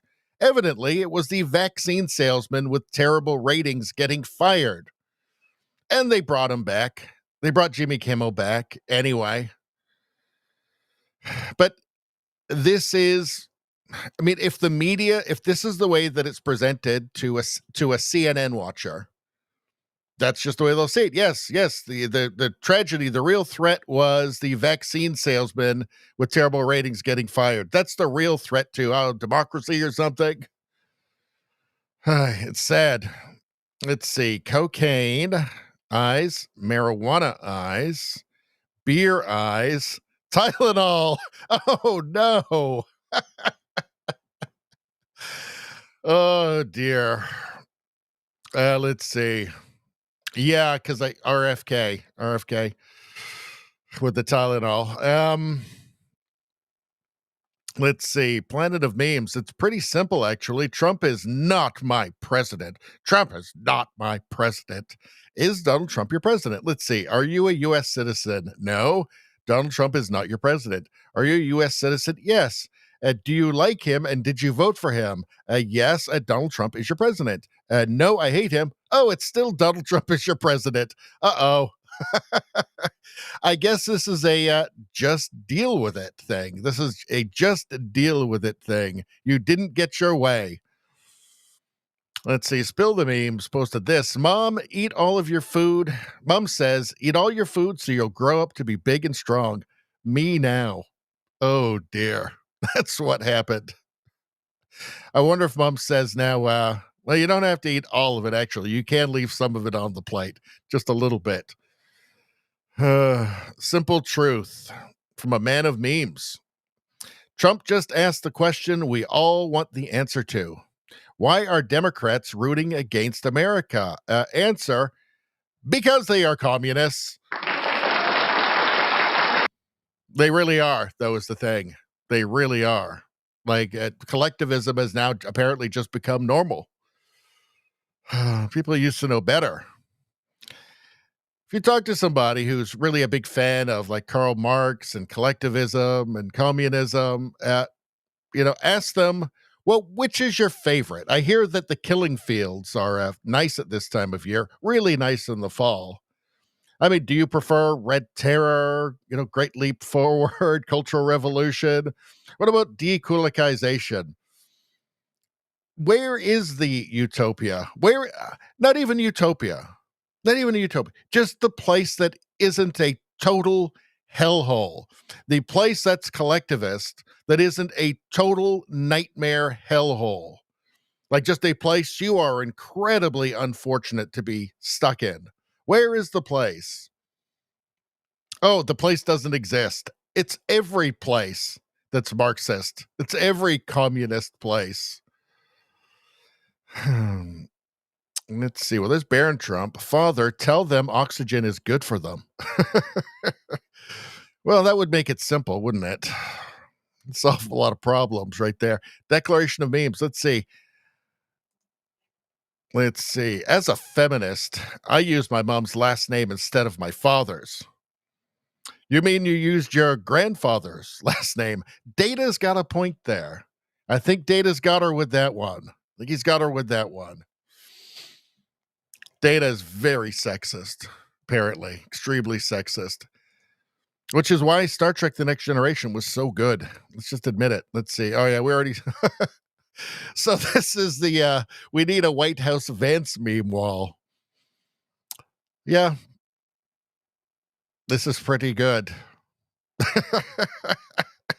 It is such a hilarious meme, the JD Vance meme. It really is funny. I don't even know why. It's just funny. Let's see. Trump, don't take Tylenol, libs. Immediate response. That's just what's natural for him. Just what's natural for him. It really is amazing. You know, it's like, I don't know, there's this Harvard study from August 20 this year using acetaminophen during pregnancy may increase children's autism and ADHD risk. I don't know. I mean, they seem to like Harvard before, but now I guess, is Harvard a hate institution or something now? Is Harvard fascist now? Probably. Anyway, Kermit's got it right, that title right up there. Let's see. What's this? From introvert memes. When I'm trying to become a better person, but some people are asking for it. It is hard when that happens. It is very difficult when that happens. You're trying to be a better person. You know, you're trying to listen to your better angels, but then just people are a-holes. And it's a problem. I can relate to that. Let's see. Man of Memes posted this. Don't drink your piss. Don't drink your piss. It's gross. Liberals, immediately drinking their piss and liking it too. They're probably doing that before. Trump, don't drink your piss. It's bad. Liberals, nope, we're immediately drinking our piss now. But they were probably doing it before anyway. It's probably a new leftist thing, right? Saves the planet or something. I don't know. Maybe it's this is how you make up for your white privilege or something. I don't know. Is that it? Is that all of them? What's this? Fight with memes. Nobody working for. How do you do Bernie Sanders? I used to do it. What was the thing he used to say? Bernie Sanders says, text he used to say, you have to text the billionaires. He used to, and then it went to, got to text the billionaires after he became a millionaire. Nobody working 40 hours a week should be living in poverty. Bernie Sanders. Then stop giving their money to people working 0 hours a week. Do you know, that makes way too much sense. Way too much sense. Do I have anything else? Let's see. What's this? Vittorio. Let's see. Mom, did you ever take Tylenol when you were pregnant with me? No. Are you sure? Yes, you're just retarded. Just retarded. Honesty is always the best policy. Let's see. I think some of the new ones got kind of mixed up here. What's this? Elon Musk apparently posted this. Let's see. Stop comparing me to Justin Trudeau. I had a budget. That's the thing. I mean, the comparisons with Hitler were always crazy with Trudeau. And, you know, I would always say I'd rail against Trudeau and I'd say, look, I'm not saying that Justin Trudeau is worse than Hitler. I'm just saying that Trudeau is at least as bad as Hitler, if not worse. if not worse. I mean, I'm not crazy. I'm not crazy, right? Let's see. I think is that all the new ones? Give them what they've been demanding. Well, let's see. That's an Antifa there. Jeannie, I want you to make all the fascists disappear. Your wish is my command. Poof. The fascist is gone. The fascist is gone. But that doesn't make any sense. They call themselves anti-fascist. So how does that make sense? Maybe it's a trick. Maybe it's a trick. I still like this one. I could do this one every week. We're gonna need a bigger mental institution. Like a whole network of them. Maybe like we're gonna need a bigger mental institution. Well, they're all in favor of gulags. So maybe just make the mental institution gulags for them. They want them anyway. They want gulags, right? They just don't want to be in them themselves. But I say, give them the gulags, the mental institution gulags. They can be medicated there. They'll be very happy, I think. They're very happy. All right. Remember this. Kids today want the latest iPhone. I remember wanting this pen. It was a big deal back in the day. When I was a kid, this pen was a big deal. It had the different colors. It was awesome. Awesome. All right. That was way before internet porn. All right. Gary Ananda Sangari. Do I even want to? You know what? We're too far in. We have gone too late. I don't know if I can do everything now. Everything we wanted to do. We're like not even halfway through. All right, I got to start filtering out some stuff. We got to go for the most important thing. All right, we've already done the feds thing. We already did that. Well, what's this? September 25th. President Trump just suggested George Soros and Reid Hoffman, co-founder of LinkedIn, are under investigation for funding left-wing terror groups. Well, who is paying for those pallets of bricks? That sort of thing. I mean, it should be something that the federal government is interested in, right? Yeah, just so we go can, ahead. Why don't you defend? Let's see you defend them, Jeff. No, I'm not defending anyone. I just want so that we can just explain this in our stories. Could you name a couple? You don't explain it right, though, Jeff. Go ahead. Let's go. Maybe let's give you another chance. Go ahead. Antifa, Soros. What names are we talking about? Well, Soros is a name certainly that I keep hearing. I don't know, but Soros is a name that I hear. I hear a lot of different names. I hear names of some pretty rich people that are radical left people. Maybe I hear about a guy named Reid Hoffman. Somebody's a pretty rich guy, I guess, and I hear about him. I don't know. Maybe could be him. Could be a lot of people. We hear the same names, but they're bad, and we're going to find out. And if they are funding these things, they're going to have some problems because they're agitators and they're anarchists. These are anarchists. Really bad. Okay. Yeah. Please. Yeah. Just so we go ahead. What are you? Yeah. So Soros and Reid Hoffman aren't going down to the Home Depot and buying a pallet of bricks for Antifa, right? But you have to follow the money trail. So they're giving money to NGOs and different activist groups, and then that money moves, and you gotta fund the money trail. And will that trail lead to Open Societies Foundation, for instance? I think I betcha there's a really good chance that it does. It's the sort of thing you need to find out. Right? You can't have it appears to be just this building insurrection. And it's not just, weirdos. It's mayors. It's governors like Gavin Newsom, right? It's judges. If you take a look at the left now, I mean, the extremist ideas, the support for political violence is doctors and lawyers and nurses and professors. And well, we always knew it was professors. But now we really know, after we've seen the things they posted after Charlie Kirk was assassinated, it's a serious business. Like when you've got governors, right? I mean, you just passed a law that ICE agents can't cover their faces. Well, there's only one reason for that. That's to make them afraid to do their jobs, to enforce federal law. Something's afoot. There's already, I mean, here talk of civil war. Well, that kind of looks like the opening stages, doesn't it? Right there.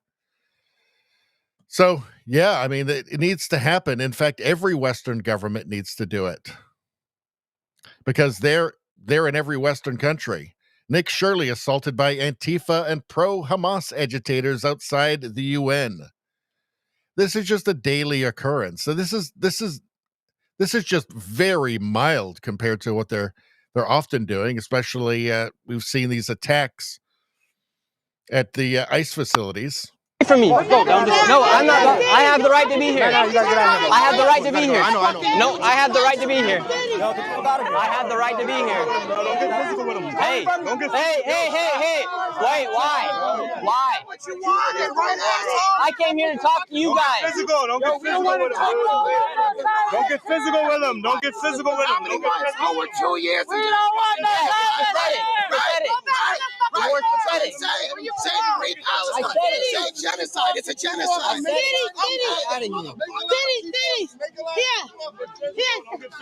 Whoa. Ma'am, no one wants to see your titties. Total chaos and dysfunction. It feels diseased, doesn't it? Like it feels like a mind virus. It feels like these people are ideological zombies. Doesn't it? Like when I say mind virus, I'm not being facetious about it. I think these people's brains have been infected by an idea pathogen, and they have lost their free will, their agency, and now they are slaves to the mind virus. There's nothing healthy about any of this. And this is mild, right? But it's a look into the psychology of the modern leftist, of the revolutionary fervor of these Marxists. It's dangerous. It's hard to watch it, actually, because I find it disturbing. I find it disturbing seeing the kind of pollution in their minds, but it is reality.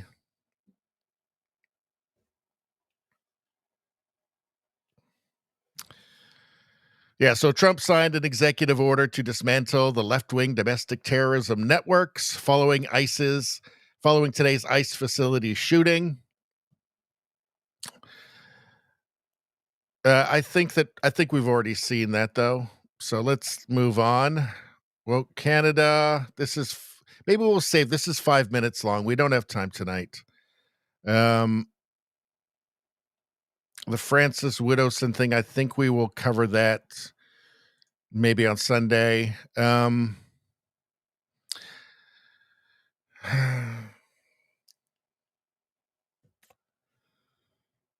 Let's see. What's this? Thank you. All right. So Alex Zoltan posted this. A lot of problems are coming to Canada via India. Well, that's where the vast majority of the mass immigration is coming from. Just people unvetted, right?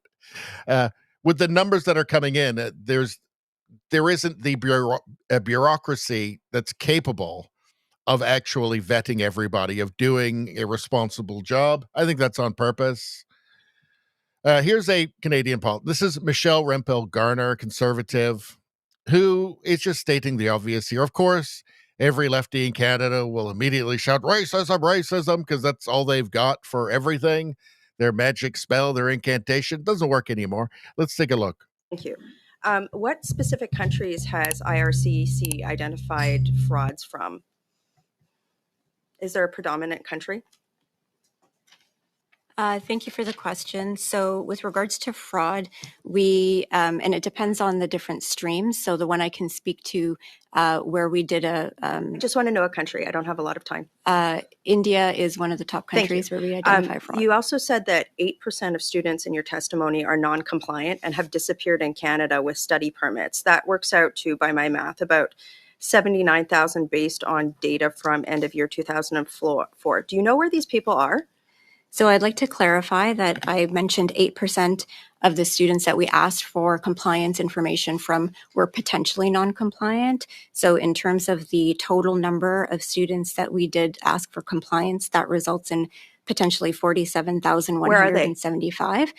We have not yet determined whether or not they are fully non-compliant. Okay. These are initial results that the institutions provide to us. Could you find them if they are compliant? Any foreign national in Canada would be under the purview of the Canada Border Services Agency. Okay. So they have an inland investigation So how do you team. know if your measures are effective? We are constantly collecting that data. So as I mentioned, So you do share data with CBSA? We do share data with CBSA. Okay, yes. but you don't know where they are, if they're compliant? So if they are compliant, Or they not would be compliant. registered in the post-secondary institution. Okay, I've heard enough. Yeah, it's way too many people for them to be able to manage it. Again, which I think is intentional. It's way too many people. And whatever numbers they give, it's going to be more than that. That's just par for the course with the Liberals. Whatever the number, it's worse. And we find that out a few months later, 6 months later, a year later. All right. All right. So this is something we have to get to. All right. Eric Doherty. So James Comey has been indicted by a grand jury. So things are getting serious. They're going after him and kind of have to. They kind of have to. I mean, what's the worst that can happen, right? What, the Democrats will use power? The Democrats will indict people? Is that the worst? Because they're going to do it. They're going to do it no matter what. They'll make stuff up. We saw that during the Biden administration. They tried to destroy Trump with fake crimes. They tried to bankrupt him, destroy his family. Let's hear this. President Trump, are you worried now that the next time there's a Democratic president, they will indict your FBI director or people in your administration? That's what they tried to do, right? They did it with me for 4 years. They went after me. They went after me for 4 years, and that doesn't include the 4 great years that we had in the White House. So when I ran it from, 2016 when we won, it began before I got to office. You know that. Wait a minute. Before I came to office, I started hearing rumors about Russia. I said, what the hell do I have to do with Russia? Nothing. And then it got worse and worse. And some of the fakers, not you, but some of the fake news picked it up and they loved it. And we went through a long time with that. And despite that, we had a great first term. That's how it went, where they made you go and take a mugshot. Is this more about justice or is it about revenge? It's about justice, really. It's not revenge. It's about justice. It's also about the fact that you can't let this go on. They are sick, radical left people, and they can't get away with it. And Comey was one of the people. He wasn't the biggest, but he's a dirty cop. He's always been a dirty cop. Everybody knew it. And it's, as far as the case is concerned, he gave an answer. It was just. Yeah. So the question should be, aren't you concerned that the Democrats will continue doing what they were already doing in overdrive the last time they had power? That's really the question. And with Comey, it's pretty much an open and shut case. Let's see. Hold on.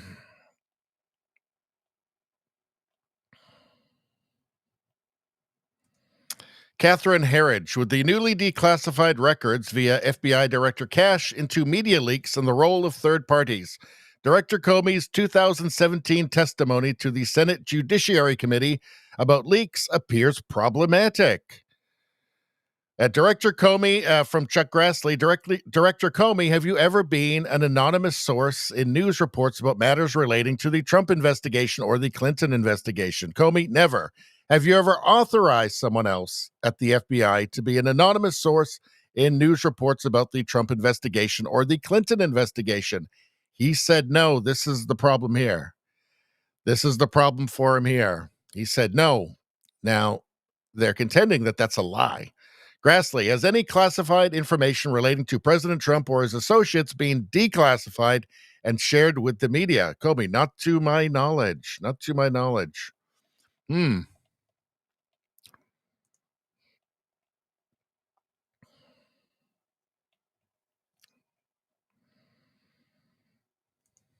Will Chamberlain wrote, we just went through 4 years of BS indictment after BS indictment. A number of my friends were indicted on obviously frivolous charges as the MSNBC legal hyenas cheered them on. Now Comey is indicted on the most straightforward crime imaginable, lying under oath to Congress, and they are calling it the greatest abuse in the history of the Department of Justice. But they are doing so without even analyzing the crime, which has the simplest elements imaginable. Did Comey lie under oath about whether or not he leaked sensitive information to the press? He said he didn't. Cached declassified intelligence that says he very much did. Bingo, bango, boom. Comey will have a chance to contest the classified intelligence, but there is obviously a prima facie case here, and there is nothing novel about the charge except for the fact that the defendant is a former FBI director.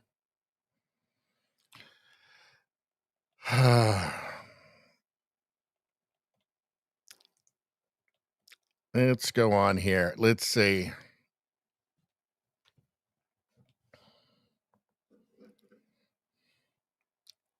All right. So anyway, that is it. That's the story there. It looks like an open and shut case. And again, there was a grand jury indictment. So we will see what's going on here. Yes. So Jimmy Kimmel back. ABC bent the knee. Sinclair Broadcast Group has announced they'll begin airing Jimmy Kimmel again on their ABC stations. Nexstar, which has a bunch of affiliates, I don't know. I haven't seen anything from them if they'll be running them again. So there you go. That's what happened. Now, I doubt very much that Jimmy Kimmel will be re-signed in 2026 when his contract comes up. I doubt it. He must be losing an enormous amount of money. And also that, at least in its current form, these late night shows aren't viable anymore. The ratings aren't high enough. Like in the important demo, the demo that buys things that advertisers care about, he gets beat by YouTubers, a lot of YouTubers. Like it's not impressive. It's very sad for a national program. It's partially just a changing media landscape. It's also deciding to just it's not even ignore half of your potential audience. It's to actively drive them away.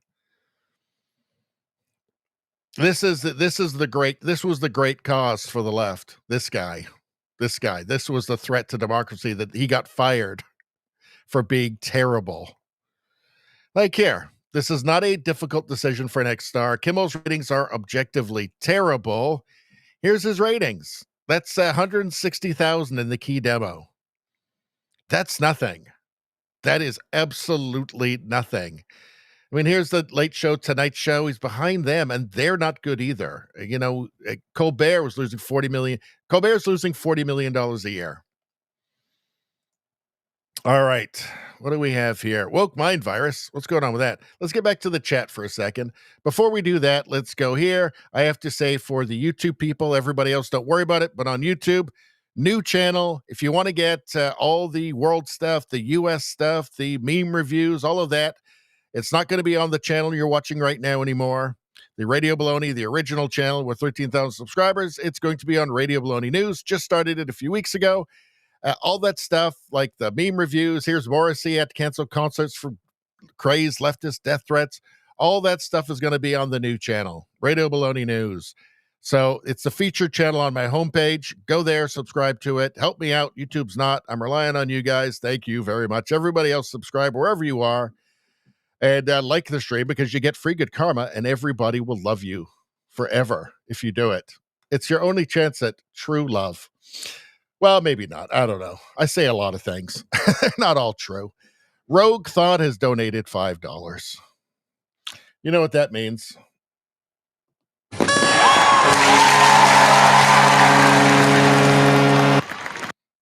Oh.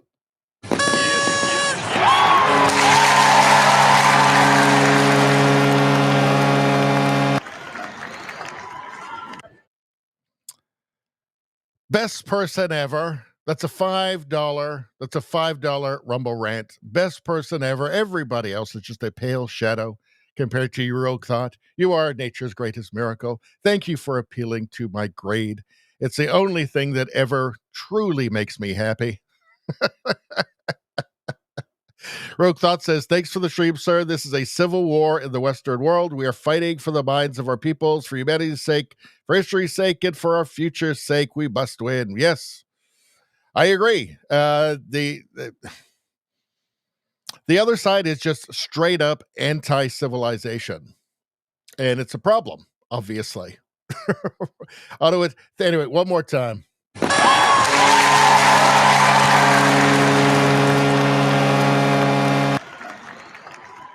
All right. Ottawa James says, Kimmel is boring. He sucks. He does suck.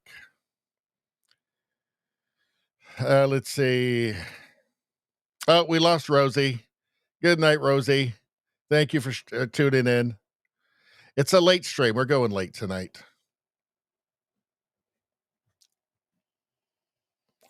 Ottawa James, dirty cop. Well, that dirty. What did I say? Dirty cop. That's James Comey. Let's see. Ottawa James says liberal mind hives. All right, let's move on. We got to make up time here. We've been going way too long. I got to get to sleep at some point. Spent too much time earlier. All right, we already did that. All right, college student exposes indoctrination happening at her university. Well, that's just every university now. Something has to happen. Like public funds need to be cut. Like they can't get any taxpayer funds, these universities anymore. If that happened, they'd probably have to cut a lot of the, grievance studies classes that cause so much problem, that cause so many problems with our culture, with our society, that actually threaten the existence of our civilization. Unfortunately, I have stumbled across more proof of indoctrination taking place at the university I currently attend, and it's not even a little subtle. I mean, this one's a doozy. Get ready. I am currently taking a quiz for my argumentation and advocacy course. Mind you, this is an online course I'm taking through my university. We're going to scroll down here. This is question 4 on the quiz. We'll read it together. Which of the following is a warrant statement? Mr. Trump's hate speech is comparable to that of Adolf Hitler. Mr. Trump is a crooked millionaire. Mr. Trump's anti-immigration rhetoric will lead to public support to build a wall along the U.S.-Mexico border. And Mr. Trump's supporters are angry at politicians. Now, in this same quiz, there's a question about Hillary Clinton. Let's go ahead and take a look at that one. Which of the following is a warrant statement? Mrs. Clinton is a trustworthy politician. Mrs. Clinton has a long track record in social issues and foreign policy. Since Mrs. Clinton is a female, she is likely to receive an overwhelming amount of support from voters. So Trump's question is comparing him to Adolf Hitler, and Hillary's is saying she's a trustworthy politician. And if you're wondering, the quote-unquote correct answer was, Mr. Trump's anti-immigration rhetoric will lead to public support to build a wall along the U.S.-Mexico border. Yeah. This rhetoric right here single-handedly got Charlie Kirk killed. Again, this is an argumentation course, so the educator knew exactly what they were doing setting the question up this way. This is outrageous. Well, it's exactly what the media does. This is the framing that I talk about. Just the drip, drip, drip, the constant drip, drip, drip of framing, right? So anything left, anything that's viewed as left-wing, progressive, whatever, positive associations. Anything that's not, negative associations, right? So Ms. Clinton is a trustworthy politician, but Trump is connected to Hitler somehow. This is the framing. This is how they do it. This is the subtle manipulation. It's not even subtle, actually.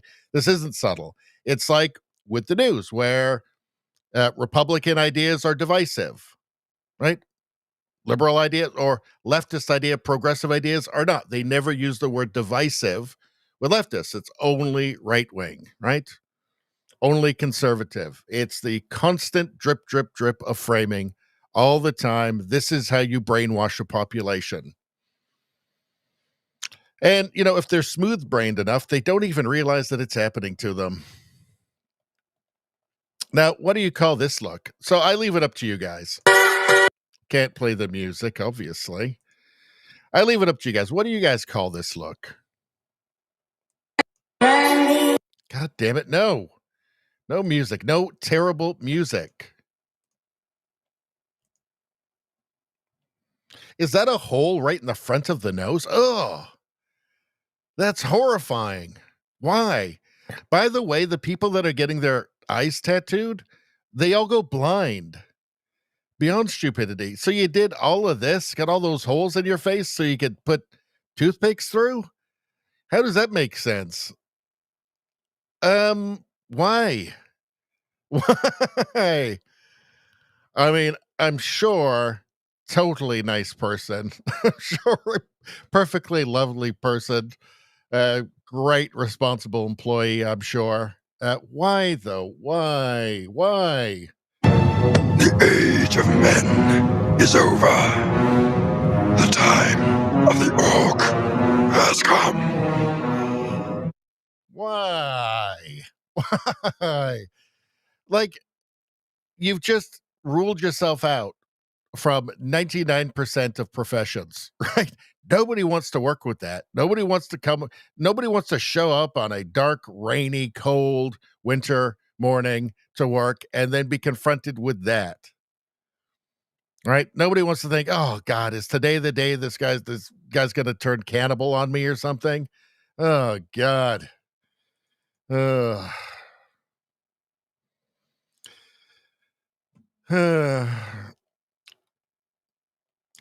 Plinko, Rogue Thought says, huh? Ottawa James says nuts. Trudeau Survivor says warthog shaman. That's a pretty good one. Ottawa James says, gross. Rogue Thought says hates himself, just doesn't know it. Well, I'm not a mind reader, but it's pretty extreme, isn't it? Right? Fine, upstanding young man. Ottawa James says, Trudeau Survivor says walking infection. I don't think you're far off there. Probably lots of infections. I mean, the hole through the front of the nose? Good Lord, that can't be healthy. How's that good? Like, we don't have all these holes everywhere for a reason. Like, if they were good for you, if there's a purpose for them, you'd have them already, right? So why? I don't know. Is this like the guy just couldn't get a date and he just ran out of ideas and then did that? I don't know what's going on. But he's kind of stuck with it now, right? Like, he'll always be stuck with the nose hole. I feel like this is just not planning ahead. Rogue Thought says 6 foot distance when he has a cold. Yeah. Ottawa James says, bro, someone shut your nose off. Yeah. Why? Again, like, are you sure you're going to want those nose holes forever? Because you kind of don't have a choice now, right? I don't know. Don't make a lick of sense to me. I'll tell you that much. We don't have time for that. Don't think we have time for that. All right, let's get to the last tab of the evening. We just got a few things here. This guy's funny. So here, now we just get to silly stuff. Here is that Donald Stump. Donald Stump. This guy's pretty good. I'm telling you right now. Let's watch. Send that to Dave. I swear to God. This is the best. Love you, Mr. Trump. Oh my God. We're going to do so much for the women. You have no idea. It's going to be amazing. It's going to be truly amazing. So many patriots here in Connecticut. We love Connecticut. But we never won this state, I don't think. I think it's blue. I think it's blue. But next time in 2028 when I'm president, it's going to be red then. I don't know. Oh, my God. We're looking into it very strongly.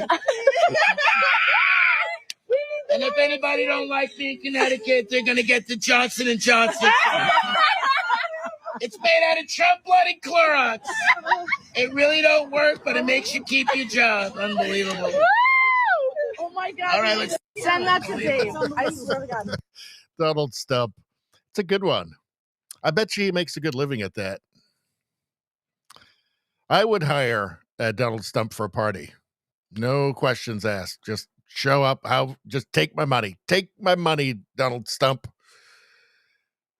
Let's see. All right. We already saw this. I still can't believe he did it. The mad lad. Where's Biden? It's the auto pen. The mad lad. That is, somebody must have told him, you can't do that, Donald. Come on. I mean, it's funny as hell, but you can't do that. Come on, that's crazy. And he said, no, it's the auto pen. It has to be the auto pen, the beautiful auto pen. Let's see.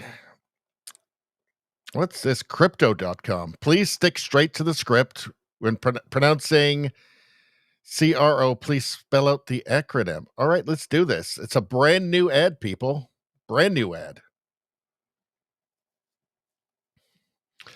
Let's be clear. Cryptocurrency is no longer emerging. It's here.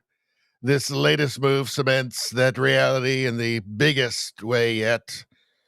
Trump Media Group just linked a massive, beautiful $6.4 billion deal with Crypto.com. That's Crypto.com, the world's top crypto platform.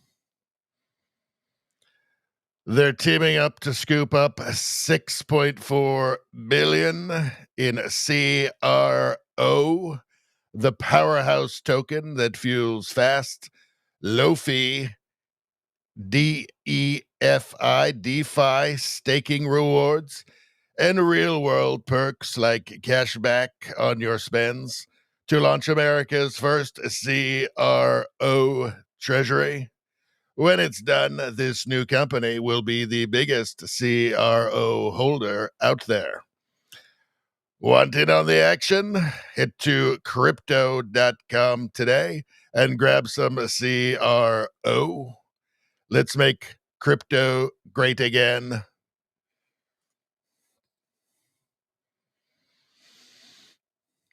I feel like my Trump is slipping. I feel like it used to be better. But still, that made sense. It was a beautiful ad, by the way. It's the best ad. Everybody says so.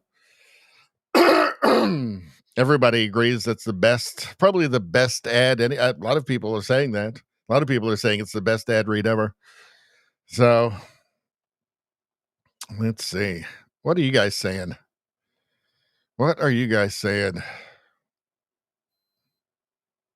He's ready for the alien spacecraft to abduct him. Talking about nose hole guy.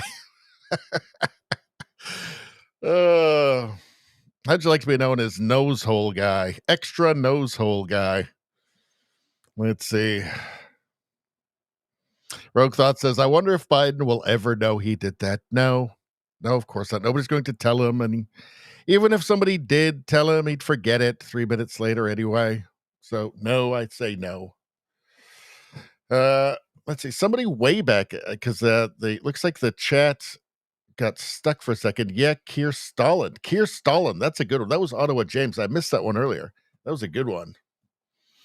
All right. Let's move on. Juanita Broderick says, oh my God, I'm dying. Kamala Audible offer book. So what they do here is they've got Kamala's book, but the Audible version of it where she reads it and they slow it down to make her sound drunk. Let's take a look. I've been going through the Kamala Harris audiobook since last night. And as torturous as that is, my evil brain decided maybe if we slow it down 30%, she sounds drunk. You want me to give you a little sample? Oh, please do, sir.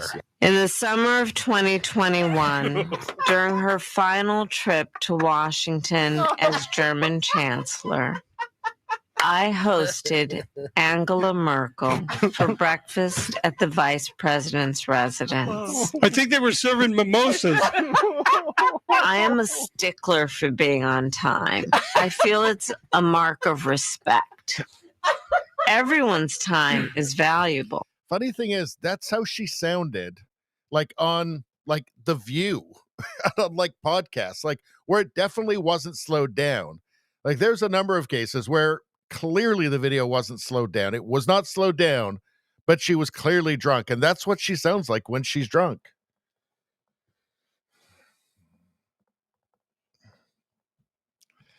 Let's see. Rogue Thought says, an ad read, the likes of which no one has ever seen. The likes of which no one has ever seen. Thank you, Rogue Thought. Yeah, Kamala was very drunk all the time. They must have kept her sober for doing the reading of her book. Or maybe they just got AI to do it. I bet you they just got AI to do it. South Dallas Foodie says, I have no idea, but I can't look away. I watched this earlier, and I have no idea what the hell this is. What is that? Is that a sausage? I don't know. I have no idea what's happening in any of this. Why is that funny?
I can't be certain.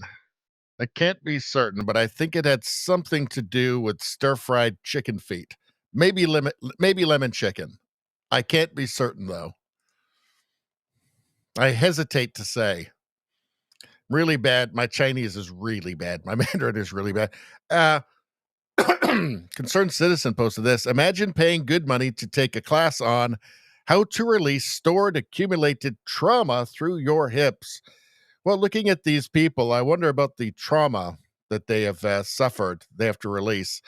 Now, I think with this one at Starbucks, they gave her oat milk instead of almond milk in her latte, perhaps, and she didn't take it well.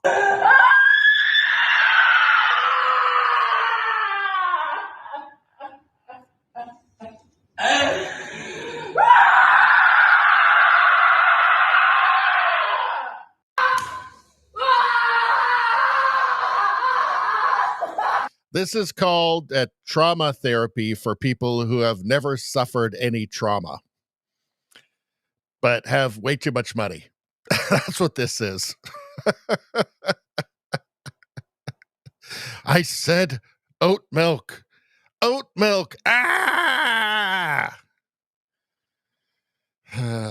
Rogue Thought says, so effing California. But what's this? I think it's like Sweden, or it's like Sweden or something. I don't know. Anyway, whatever happened to her order at Starbucks or Swedish Starbucks, she didn't take it well. I did not see that coming. Let's take a look. What's going on here? This is shocking, actually. Hold on. Whoa, whoa, whoa, whoa. Bro, shut the fuck up. I just woke up. Yeez. Man, I did not see that coming. That's a shocker. Let's see. Rogue Thought says it started in Cali. Well, all that stuff started in Cali, didn't it? Yeah. All it did. All of it did. All right. Man charged with accessing Canadian PMs. So, man charged with accessing Mark Carney's bank profile. Great. I wonder if anybody will remember this when they introduced the digital ID and tell us it's super safe. This guy explains why everything we know about addiction is actually wrong. I think we'll save this for Sunday. It's actually quite interesting, but we'll save it for Sunday. All right. Well, that's it. We actually got through everything, people. So let's, what else we got here? Well, we have the boat show. Should we just end it with the boat show? I know you guys like boats, right? Let's see. All right, let me go back a little bit. And I think I'm actually caught up with the chat. I think I'm pretty much caught up with the chat. So I think maybe we can just... Well, first off, I have to say, before you leave, subscribe to the channel, like the stream, become a member or something like that, or whatever. And don't forget to like, because it's good karma, and then bad things could happen to you if you don't, because you won't have that karma. So I don't know. It's not a mistake that I personally would make, is all I'm saying. And there's lots of testimonials from people who've gotten the good karma, and wonderful things have happened to them. There was one guy who was constipated for like 4 days, and he liked the stream. Next morning, well, you know what happened, right? That guy was happy. Anybody watching on YouTube right now, please go sign up to the new channel, Radio Baloney News. It's only a few weeks old, 2.5 weeks old or something like that. All the world stuff, the U.S. stuff, the woke mind virus stuff, the meme review stuff is all going to be there. Look at all these wonderful videos. Trump slams the UN meme review. Morrissey show's canceled because far-left lunatics are threatening to kill him because the left has gone completely bonkers. They even want to kill Morrissey now. That's how crazy they are. That stuff's all going to be on Radio Baloney News only on YouTube. It'll be on the same channel on Rumble. Don't worry about that on Rumble, on X. But on YouTube, you'll have to go to the Radio Baloney News now. It's the featured channel on the homepage of this channel, the original Radio Baloney channel. Go there, subscribe. I need you guys to pull through for me because the algorithm is not going to help me out at all, obviously. So, yeah, please do that. That'd be awesome. And, yeah, so boat show. All right, looks like we're all saying good night now. And yeah, let's just do that. It's late. We're 4 hours in, for God's sakes. I started way too slow with the stream. That's the problem. So we really struggled to get everything in, and we had to leave some stuff for Sunday, but that's okay. We need stuff on Sunday. Look, if it weren't for you guys in the chat, half the show is the chat now. It's my own fault. I spent too much time on the chat at the beginning of the show. Without you guys, this would be boring. I'd be ranting into a cold and different universe, and that would be depressing. But because you guys are here, it's not depressing. It's fun for me. So I'll keep doing it. As long as you guys keep showing up, I will keep working for 10 cents an hour to bring this content to you. All right? Rogue Thought says, love 4-hour streams. I do too. It actually is fun. I want to remind everybody there'll be no stream on Monday. There's no premium stream. We've already done, unless something comes up, but probably not. But we will be back on Sunday, 6 o'clock Pacific time, 9 o'clock Eastern time, and we'll be back at it again. And I'm sure we'll have lots of fun stuff. Everybody have a great weekend. Have a great start to your weekend tomorrow. I hope everybody gets a great sleep. And thanks for showing up again. And I'll see everybody on Sunday. Good night, everyone.